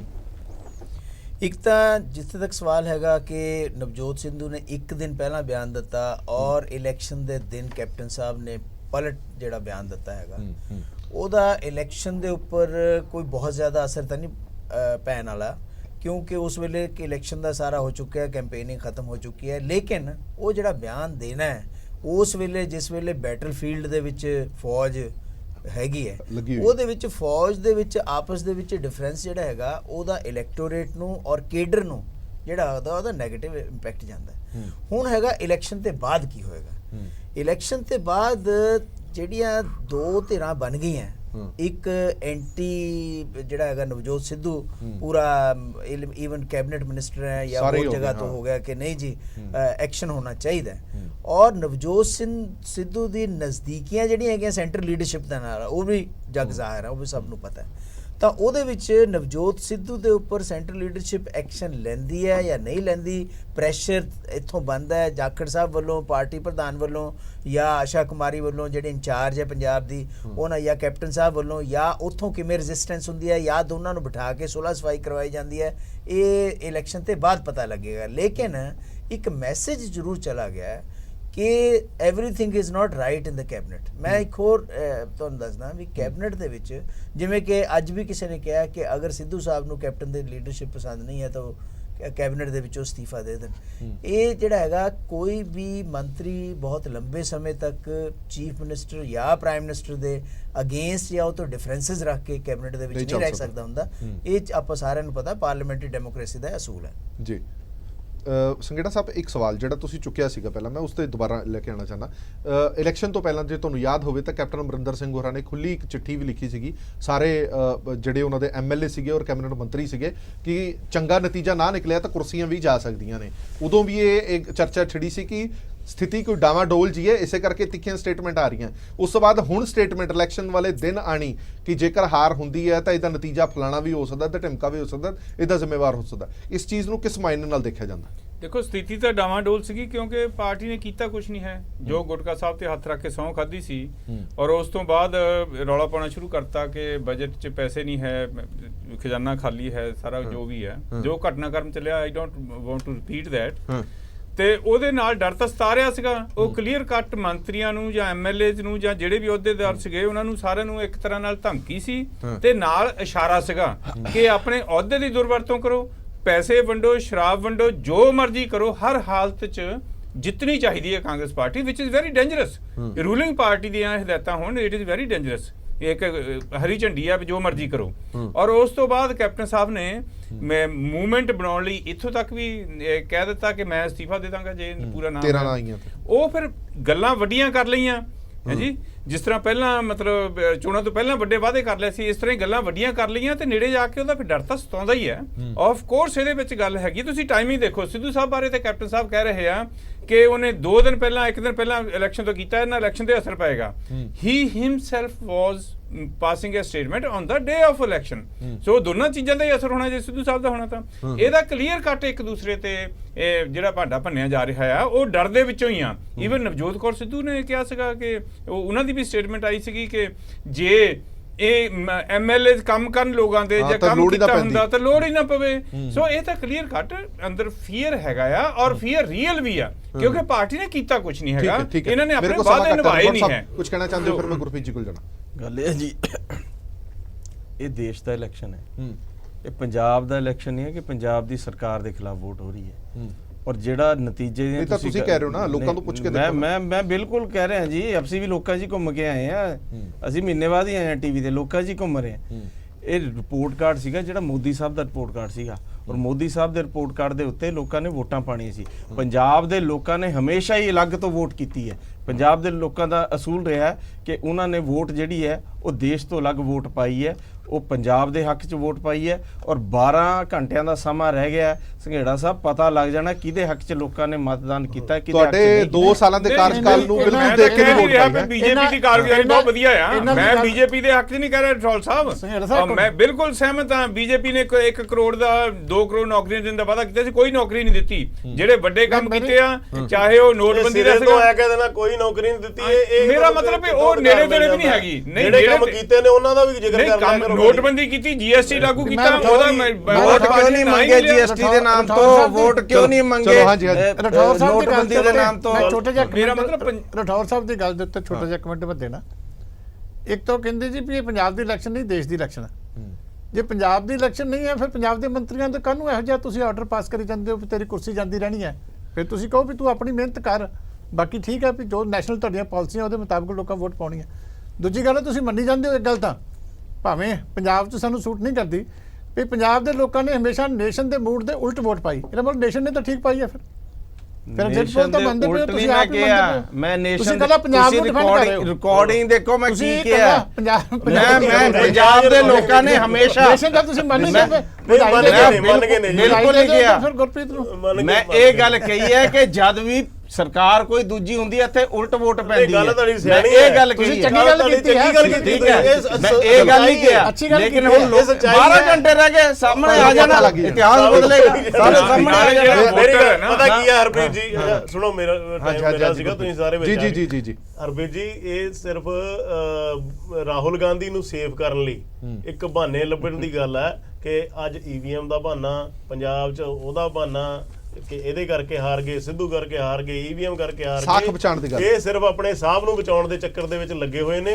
ਪਤਾ ਸਭ ਨੂੰ ਹੈ ਕਿ ਕਾਂਗਰਸ ਦਾ ਹਾਲ ਜਿਹੜਾ ਉਹ ਮਾੜਾ ਹੋਣ ਵਾਲਾ ਪਹਿਲਾਂ ਨਾਲੋਂ ਵੀ, ਔਰ ਕੇਂਦਰ ਦੇ ਵਿੱਚ ਮੋਦੀ ਦੀ ਸਰਕਾਰ ਬਣ ਜਾ ਰਹੀ ਹੈ, ਬੜੀ ਮਜ਼ਬੂਤੀ ਦੇ ਨਾਲ ਬਣੇਗੀ। ਚਲੋ ਕੁਝ ਹੀ ਘੰਟੇ ਰਹਿ ਗਏ ਨੇ। ਇਹ ਬਹਾਨੇਬਾਜ਼ੀ ਜਿਹੜੀ ਹੈ ਲੱਭਣੀ ਇਹਨਾਂ ਨੇ ਪਹਿਲਾਂ ਸ਼ੁਰੂ ਕਰ ਸਰਕਾਰ ਦਿੱਤੀ। ਢਿੱਲੋਂ ਸਾਹਿਬ ਨੂੰ ਜ਼ਰੂਰ ਡਿਬੇਟ ਤੇ ਬੁਲਾਣਾ, ਖਾਸ ਤੌਰ ਤੇ ਮੇਰੇ ਜ਼ਰੂਰ, ਨਾਲ। ਮੈਂ ਆਉਣਾ ਜੀ, ਫਿਰ ਇਹ ਜਿਹੜੇ ਜ਼ਰੂਰ। ਕਹਿੰਦੇ ਕਾਂਗਰਸ ਨੂੰ ਖਤਮ ਜ਼ਰੂਰ ਕਰਨਾ ਹੈ, ਬੁਲਾਵਾਂਗੇ ਜੀ, ਕਾਂਗਰਸ ਜ਼ਰੂਰ। ਦੇ ਸਾਹਮਣੇ ਨਜ਼ਰ ਆ ਚਲੋ ਜਾਏ। ਇਹ ਤੁਹਾਡੇ ਨਾਲ ਹੀ ਹੈ। ਰਠੌਰ ਸਾਹਿਬ ਨੇ ਤਾਂ ਕੈਪਟਨ ਸਾਹਿਬ ਦਾ ਬਚਾਅ ਕਰਤਾ ਵੀ ਉਹਨਾਂ ਦਾ ਅਸਤੀਫਾ ਨਹੀਂ ਬਣਦਾ, ਇਹ ਸਟੇਟ ਦੀ ਇਲੈਕਸ਼ਨ ਨਹੀਂ ਹੈਗੀ, ਰਾਹੁਲ ਗਾਂਧੀ ਦਾ ਬਣਦਾ। ਰਾਹੁਲ ਚਲੋ ਗਾਂਧੀ ਬਹੁਤ ਬਹੁਤ ਧੰਨਵਾਦ ਸਾਰੇ ਮਹਿਮਾਨਾਂ ਦਾ ਇਸ ਪੂਰੀ ਵਿਚਾਰ ਚਰਚਾ 'ਚ ਬਣੇ ਰਹਿਣ ਦੇ ਲਈ। ਸੋ ਉਮੀਦ ਕਰਦੇ ਹਾਂ ਕਿ ਜਦੋਂ ਨਤੀਜੇ ਆਣਗੇ ਤਾਂ ਦੁਬਾਰਾ ਇਹਨਾਂ ਮਹਿਮਾਨਾਂ ਨੂੰ ਜ਼ਰੂਰ ਲੈ ਕੇ ਆਵਾਂਗੇ, ਕਿਉਂਕਿ ਜਿਹੜੀ ਸੱਤਾਧਾਰੀ ਧਿਰ ਹੈ ਉਹ ਕਹਿ ਰਹੀ ਹੈ ਕਿ ਇਹ ਬੇਸ ਪਹਿਲਾਂ ਹੀ ਤਿਆਰ ਕੀਤਾ ਜਾ ਰਿਹਾ, ਨਤੀਜੇ ਸਾਡੇ ਹੱਕ 'ਚ ਆ ਰਹੇ ਨੇ, ਐਗਜ਼ਿਟ ਪੋਲ ਸਾਫ਼ ਕਹਿ ਰਿਹਾ। ਇਸੇ ਕਰਕੇ ਘੱਟੋ ਘੱਟ ਲੋਕਾਂ ਸਾਹਮਣੇ ਕੁਝ ਕਹਿਣ ਲਈ ਹੋਵੇ ਕਿ ਇਹ ਜਿੱਤ ਇਹਨਾਂ ਦੀ ਜਿੱਤ ਨਹੀਂ ਹੈ, ਇਹ ਜਿੱਤ EVM ਮਸ਼ੀਨਾਂ ਨੇ ਜਿਤਾਈ ਹੈ। ਦੇਸ਼ ਦੁਨੀਆ ਦੀ ਬਾਕੀ ਖਬਰਾਂ ਲਈ ਬਣੇ ਰਹੋ PTC ਨਿਊਜ਼ ਦੇ ਨਾਲ। ਧੰਨਵਾਦ।